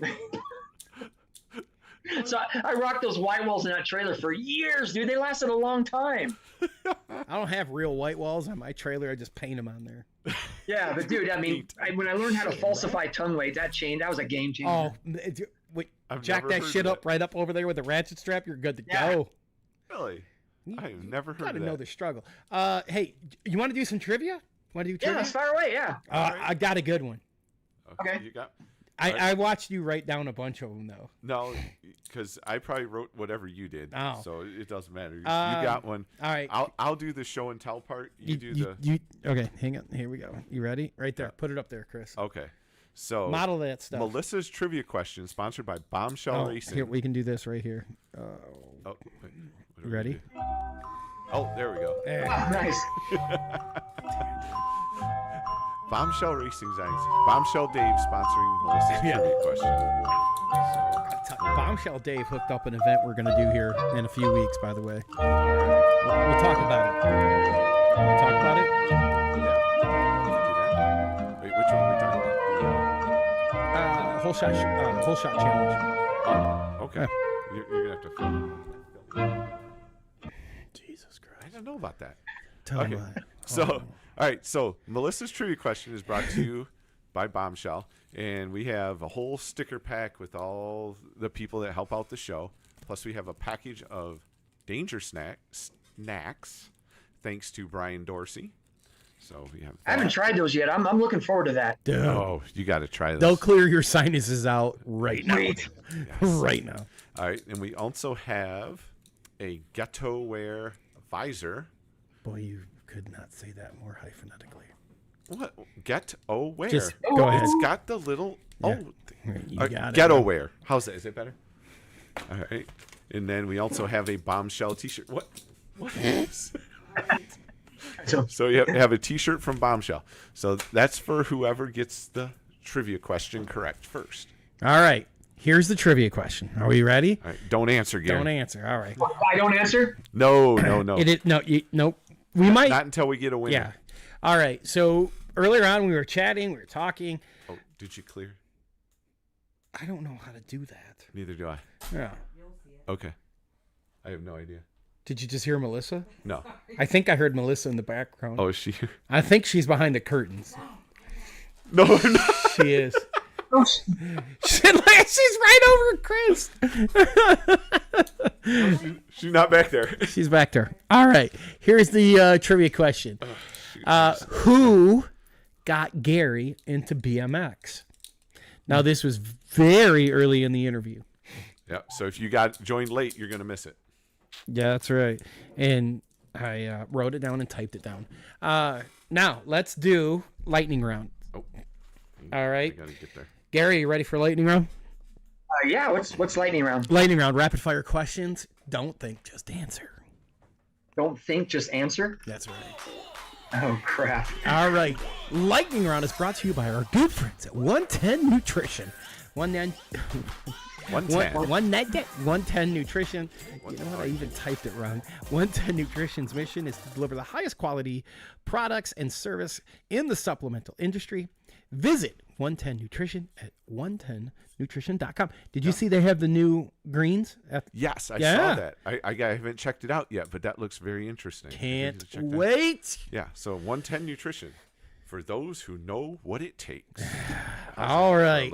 You got yours up? Because you're starting off. All right. Rapid fire. All right. You ready, Gary? Here we go. What's the last movie you liked so much you've watched it twice? Cars. Oh, I love that movie. That story I told when I went and became when I was driving tractors and pushing shovels. Yep. That story of Cars kind of reminds me of that time in my life when I was kind of humbled. Yeah. Were you in Radiator Springs? It wasn't that desolate. It wasn't desert, but yeah, it was a pretty small town. All right. Yeah. Favorite sport other than BMX? Supercross. Hell yeah. Oh yeah. That's it. Oh, one place you would like to travel to that you've never been? Brazil. I had a chance to go there and race the Worlds once. Couldn't afford it. What was the last thing that you Googled? Powerball winning numbers. Hell yeah.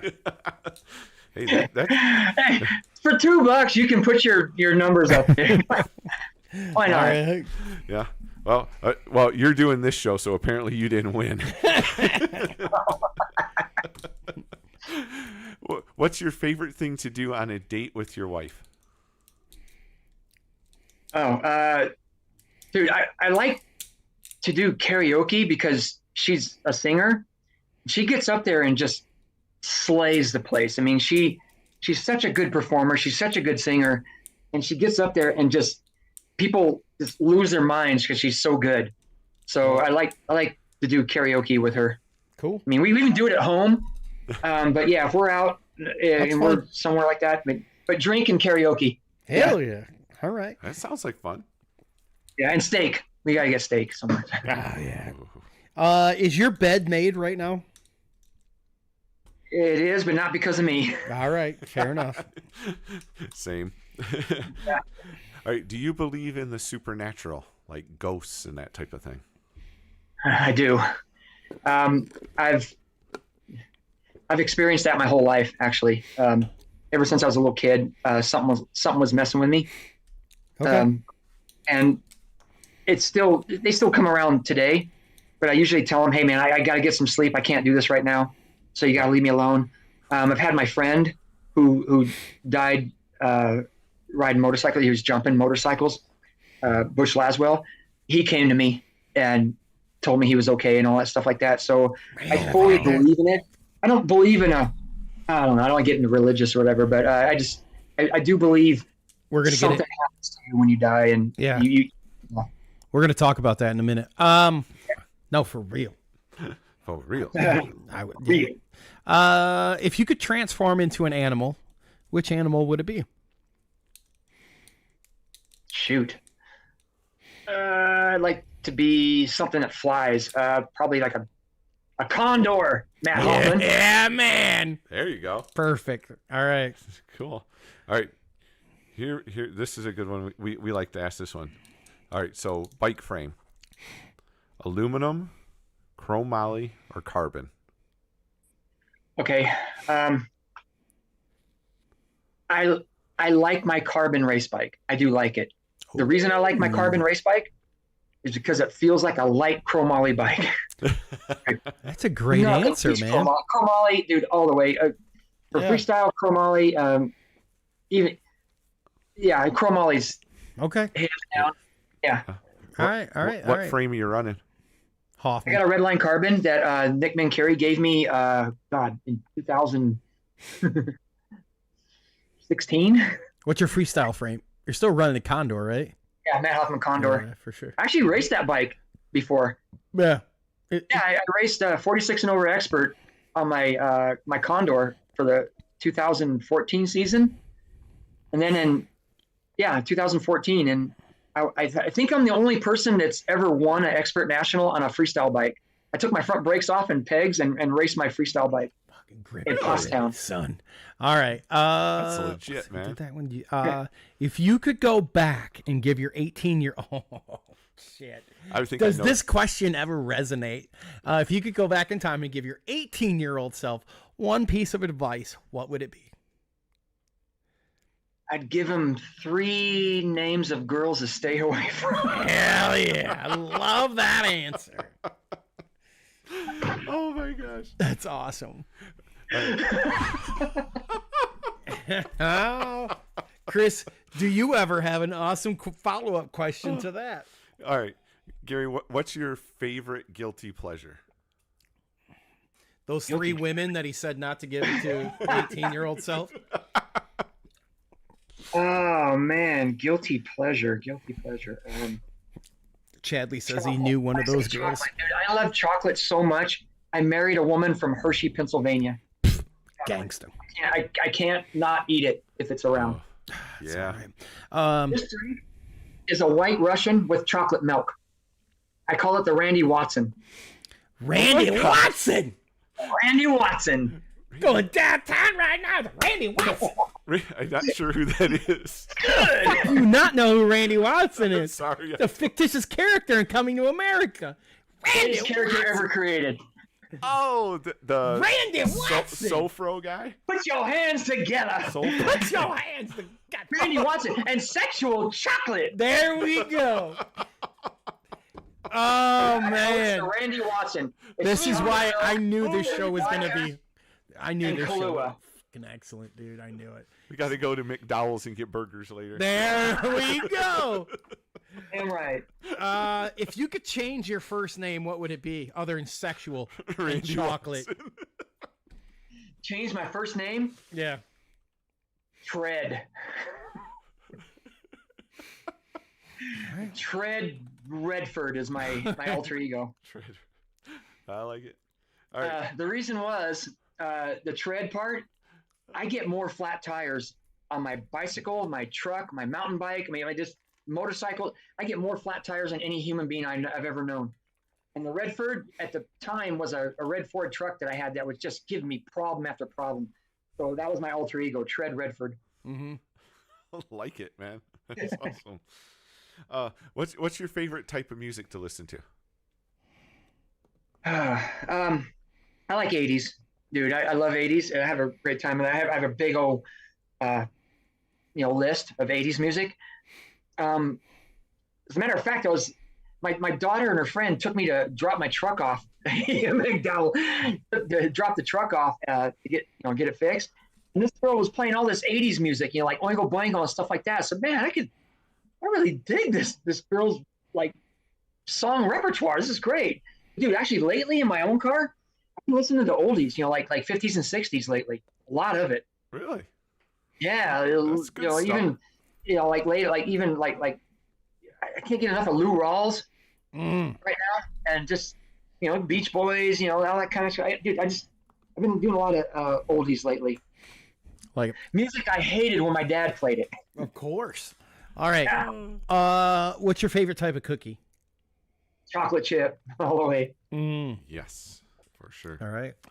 All right. Think about this one for a second.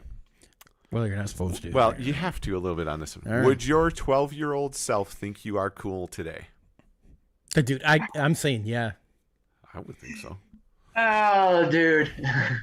I'd say yes. And yeah, because even when my daughter's friends come over, ever since they were little kids, my office is, this is my office, dude. Look at this thing. I got bikes hanging in my office because they're too priceless to be in the garage.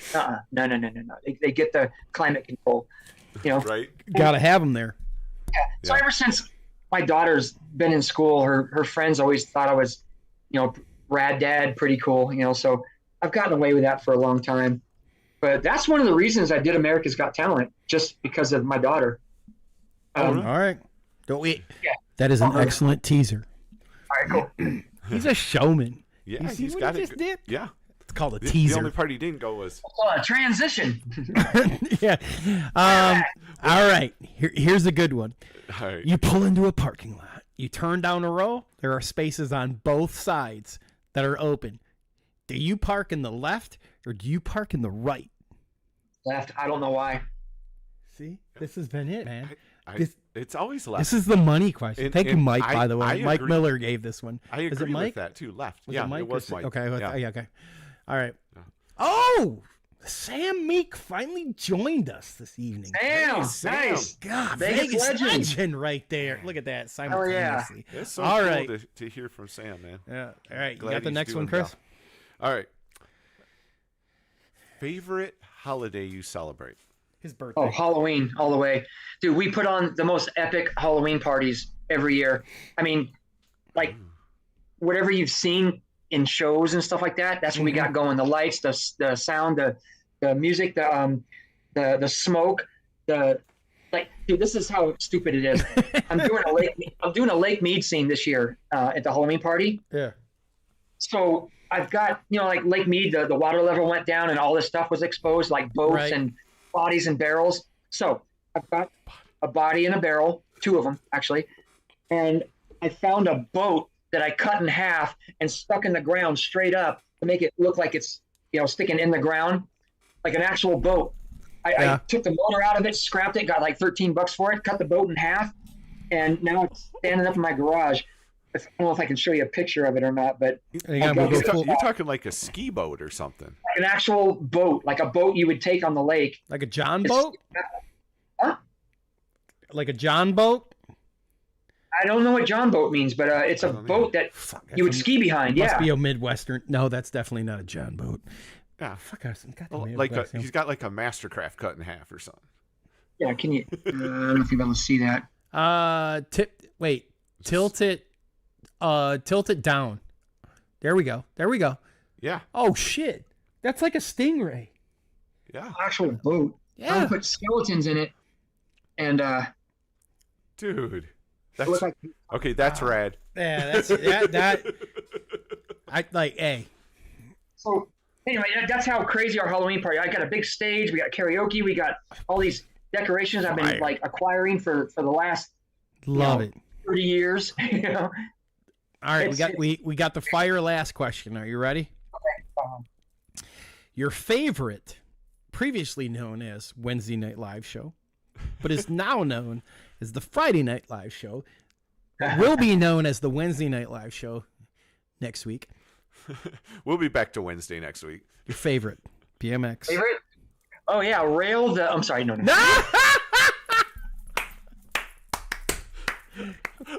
All things BMX, baby. Yeah. Hey, if it wasn't for Rail the Berm, there would be no All Things BMX. That's true. They did a good job, dude. I thought they did really well. I missed the show. I don't ever lie or hide behind it. I straight stole that idea, like interviewing people, right? Just talking to people. I loved what Brad and Colin and Nick. Colin, dude, he was the shit. The knowledge that dude has. Yeah. I love talking to it's that guy, dude. insane. I saw him at Dirty Fest. I see him at the selling T-shirts here at our races. When we have a big race out here. Yeah. Yep. I love that dude, and he's full of knowledge. He's a good guy, and it's always a pleasure to see him. He is a walking BMX encyclopedia. Oh my god, dude, it's awesome. so good. Yeah. Let's as far as the trivia goes, I'm looking back, and we got one person that kind of got it. Okay. Kinda. I didn't get like the full on answer, but Chadley, he said, didn't Bartlett have something to do with it? Well, no, Bartlett didn't have anything to do with me starting racing, but yeah, we were gnarly competitors locally. Okay. Thanks for. I'm glad you brought that up because I didn't want to leave Rich out of this. Rich Bartlett and I were about the same age. He's a little bit younger than me, like Richie Anderson. But dude, holy shit, we did not get along as kids. I mean, we were just at each other's throats, trying to beat each other, just trying to one up each other, what we should have done. This is what we should have done. Me, Richard Bartlett, Richie Cook, Wayne Crosdale, and Billy Harrison. We should have got together and just fed off each other and got better and stronger and faster and just made each other better. But instead, we fought each other. Me and Billy Harrison got along pretty good, but me and Richard Bartlett did not get along. We went to the same high school as well. That's right. Me and Bartlett, yeah. And that was the closest answer we got. Okay, Would well, you like to give us? Would you like to give us the answer? Sorry? Would you like to give us the answer? Yeah, but I'm sorry. It's a name you've never heard of. It's Dennis Bunderson. Actually, that's exactly what I have written down. Yep. He did say that. You said that in it was 17 minutes in. So he was the coolest dude. He had a paper out, so he had money, so he had a FMF. Yeah. Frame and Cook Brothers forks. He told me I had to get Cook Brothers forks. I had to get don't get aluminum bars because they bend. Because when you have your papers hanging on the bars, if they're aluminum, they bend, they sag. So you gotta get chromoly bars. He talked me into the Cook Brothers slant stem gooseneck. The cranks, Maxi cranks. He told me to get those. No, he didn't tell me he told me to get Durace, but I couldn't afford them, so I got Maxi. That's what it was. Yeah, he was full of advice, and he's the reason I started racing, dude. I'm so grateful to him forever. Gary, would you come back on the show so we can do Moto 2 and talk about? Oh God, yeah. I mean, I already screwed this up and talked too much. No, not at all. As we said when we started the show, there was no way we were going to get through everything we wanted to talk about, and no, I mean, I think we just scratched the surface, man. With everything you've done and everything you've gave to the sport, there was no way we were going to fit it in. But we want you to come back for Moto number 2. And I'd be honored and delighted to come anytime, man. Now, thank you. Anyone that's listening, what I'm going to throw in the chat is the Zoom meeting. So if you guys want to hang out afterwards, because it's Friday night. Yep. Yeah. Chris, do you have a curfew? Not really. No. I mean, you're gonna go to Costco. It's closed, isn't it? Yeah, it's closed. Okay. Now. Costco. All right. I'll go there tomorrow. We're gonna put a link in. You guys can come in. We can chat. We can hang out in the Zoom. I want to thank everybody that came. Man, the numbers were crazy. Thank you guys. Everyone that showed up this evening. It was awesome. If you guys didn't catch the beginning of the show, go back, watch it on YouTube, watch it on Twitch, watch it on Facebook. Yes, for sure. And like and subscribe and all that stuff. Man, everybody with a podcast says do that. We didn't even get into where I was ready, right? Yeah. Because you're King of Vert and you're that part I remember that, right? So do you? Okay. Oh yeah, dude. Because I got in this. We talked his era. We talked pre-show, but that was the stuff that we had VHS tapes that we were sharing and swapping and watching. So dude, yeah, for real. So we got Moto 2. We're probably gonna have Moto 3. So you guys. We might have semis. Dude, oh, bro, it's going to semi. I would love to come back, dude. I mean, if it doesn't bore your audience, dude, I would love to come back. Hey, numbers have been great. They've been fantastic the whole night. Is anybody in the chat bored? Fuck no. Seriously. Dude, the first comment I see up there when I look, it's I'll be watching again. Sweet. Exactly. Bro, let's roll. Seriously, dude, there's so many names I want to bring up, but there's so many people that contributed to me getting where I did, and they probably have no idea, and I just wish I could say thank you to all of them. I really wish I could. You know what? Here, say thank you to everybody. Yeah. We'll let you give a shout out. God, well, I guess first and foremost, my wife for enduring this craziness, because she's seen some really bad lows of me being hurt. So and my kid, she's seen, she's seen some ugly stuff, in the hospital and whatnot. And even my wife's family, the Copelands, for, supporting me and when they could. My mom and dad, for sure. I mean, they were 100% in on, on my riding. and they opened a bike shop for it. You know, my Uncle Moose, you know, can't forget Uncle Moose. Racer Finn, dude, I'm pretty sure he's one of the reasons I got selected to be on here, and I just adore that guy, and he's given more to me than any person other than my parents, and I thank him for that. Matt Hoffman, I got some globe riding friends, Jeff Laterno, Daniel Diorio, then there's TJ Lavin. He's dude, he came through for me when I was hurt, when I broke my back, and just made everything better. Thank you. Alfredo Silva for bringing me on that journey with America's Got Talent. Another friend of mine, Aiden Leal, who's he's a current guy I ride with. Colin Johnson, he was an old school guy that I rode with that was really supportive. My friend Casey Joyce, a guy I ride with, you know, currently. Ricardo Laguna. The old school guys, you know, like I mentioned Ronnie Conamu, Scott Hamby, Wayne Crosdale, Ken Burial, Esteban Torres, Tom Wood, Don and Daryl Griffey, Mark Medler, Jim Dykstra, Dennis Bunderson, of course, Richie Cook, Billy Harrison, Mike Houts, David Brown, his buddy Travis, Yuri Zalata, and his brother, Jeff Mortimer, Billy Harrison. Of course, Richard Bartlett. Didn't get enough to. I want to talk more about him, but you know, we'll save it. Paul Martin, Kevin Poole, Chuck Valenzuela. Aaron File, dude. This is a guy that was super instrumental in me becoming fast. He was the strongest dude I know, and we used to do sprints all the time. Thank you, Aaron File, for doing that with me. Steve Lamb, Dwayne Gettings. He was one who gave me a fit locally. All the Shelby houses. All these kids were named Shelby. There's like 3 of them. Great kids. Jim Beatrice, the Lawrence family, John, Christy. Jeff Anderson. He was another one that was really supportive. Terry Collis, Don Galbraith, another guy gave me a fit locally. Paul Nielsen, man, that guy was a smooth rider, had a ramp in his backyard. He didn't race or anything, but he was a rad rider. Martin Chavez, Joe Van Zitteren, Tad Meeks, Todd Moore. Oh yeah, Todd Moore, Bill Drano. And then the show people. Let's see. Well, okay, Donovan Santos. You know, you're not crunch. Hey, this isn't the Emmys. Take your time. I'm sorry. No, for real. 100%. Keep going. Look, you're fine. You don't got a time limit, bro. Go. Donovan, Aaron Tomsich. I'm going to ride with him tomorrow, as a matter of fact. Curtis Coons, dude. I mean, this is a guy that pushed me on the half pipes really hard. Paul Morris, John Stotts, Mark Thornton. He had a group of guys that we would ride with whenever we could locally. Chad Flint, Harland Hole. Just a good dude that gave so much to me as a rider.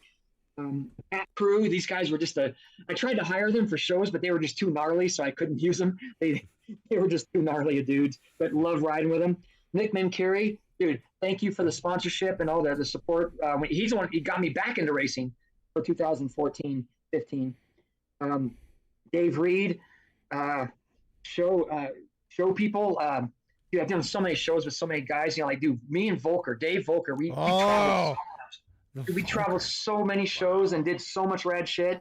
Mike Perini, Robert Castillo, dude, we did a lot of rad stuff. That's fun, dude. Volker? I forgot to mention Robert Cardoza, but yeah, dude, he gave a lot to me. Cardoza? That was one dude I had to keep away from my sister. You know, Cardoza? We're going after Brian Gass, but not Robert. No. That's shady, son of a bitch. Yeah.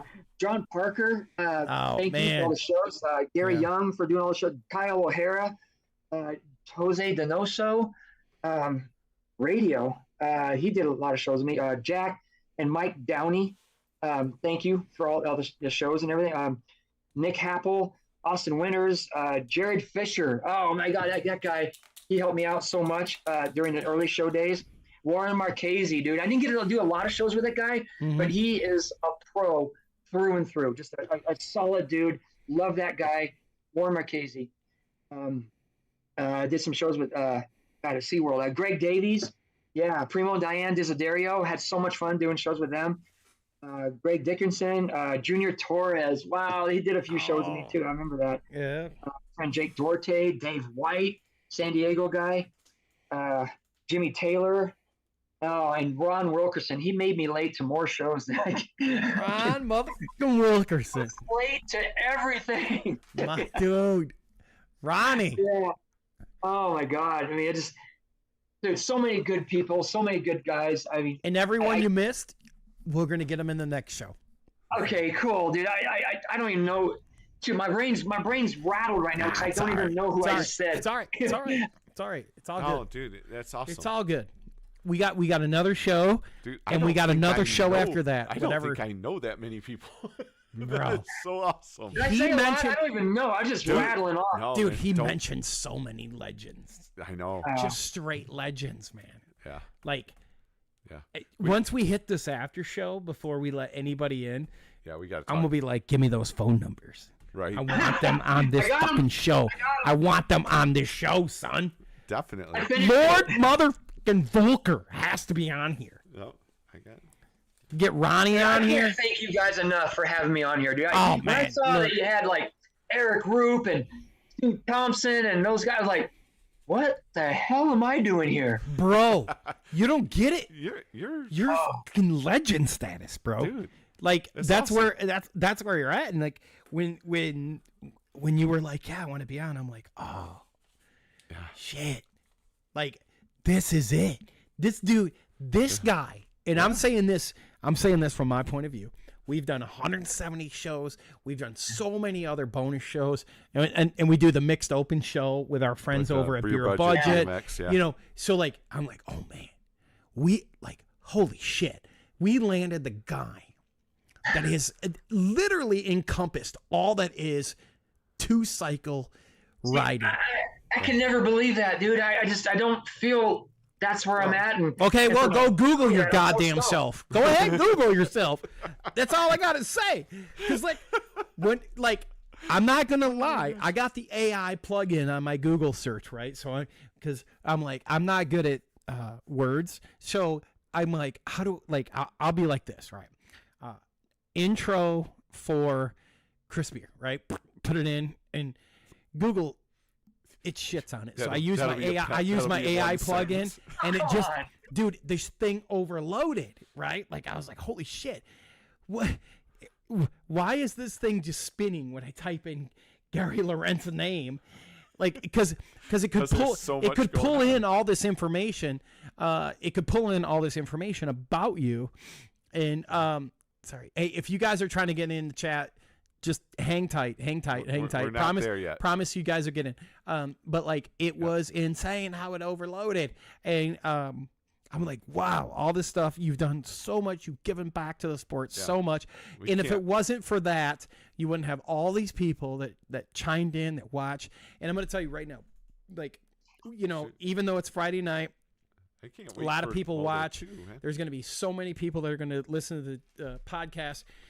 And like I put in the chat, look, that's that's the link to get into the after Zoom chat, whatever you want to call it, social hour for those of you on the West Coast. Since it's Friday night. Yeah, man, let's Right get on. busy. Yeah. So we can't. I can't wait for Moto 2 already. So I can't, man, this will be fun. dude. We didn't even get we didn't get to ghosts and goblins. We didn't get to the sphere, the thing where he rides a motorcycle. We didn't get to we did not get to America's Got Talent. No, Dude, Moto 2, Moto 3, and semis are going to be insane. we got. Yeah. Well, hey, we got spots open, so we'll Yeah, let's go. Dude, just let me know, man. When I'm we- in. Just sign me up. All right, well, you're going to when we hang out with sign- us afterwards, and we're going to get that, and then we're going When to talk we- to everybody. We sign off the live show. We'll get a date, and then we'll go into the Zoom and Yeah. visit with folks in there. Social hour afterwards, right, So, Chris? yes, sir. You drinking? Got my 110. There you go. Nutrition Attaboy. right there. Hey, sponsor show. All right. Hey, you know who we got next week? On Wednesday. Dude, I'm telling you, man, we're just bringing the heat each week. That's Well, not, that is not next I week. did not load up the next Okay. week's slide. So You know what? I spent a ton of time on this week's script that we never touched. Oh yeah, no. We got Gmo. see. Are you gonna let Chris announce his name? Yeah. Well, Next week's guest is Gmo. So George Vick from USA BMX will be our guest next week. Nice. We're gonna talk all things BMX with Gmo. Gmo, dude. That's The gonna be guy fun. that provides you with all the stuff to watch the races. The live streams and Yeah. that you watch on USA BMX on all their social medias. That we're going to talk to Gmo next week, find out all about that and a whole lot. I'm sorry, more. are we done talking about me? For a minute, just for a minute, just for a minute, Dude. just for a minute. I'm sorry, I couldn't help it. Oh, that's awesome. All right. Anybody, again, before we get out of here, you guys, we're going to hang out afterwards. We're going to have a little social hour because it's Friday and Melissa said so. Melissa said so. Yeah.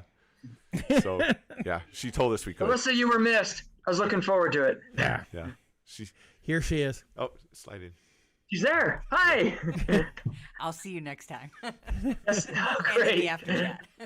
Well, she'll be in the after chat. There we go. All right.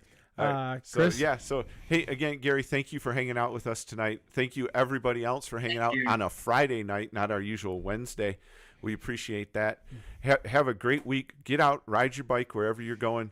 God bless you, and I'm going to hand it over to Justin. Thank you guys for joining us this week. Good night. God bless. You guys stay classy. It's always a good time.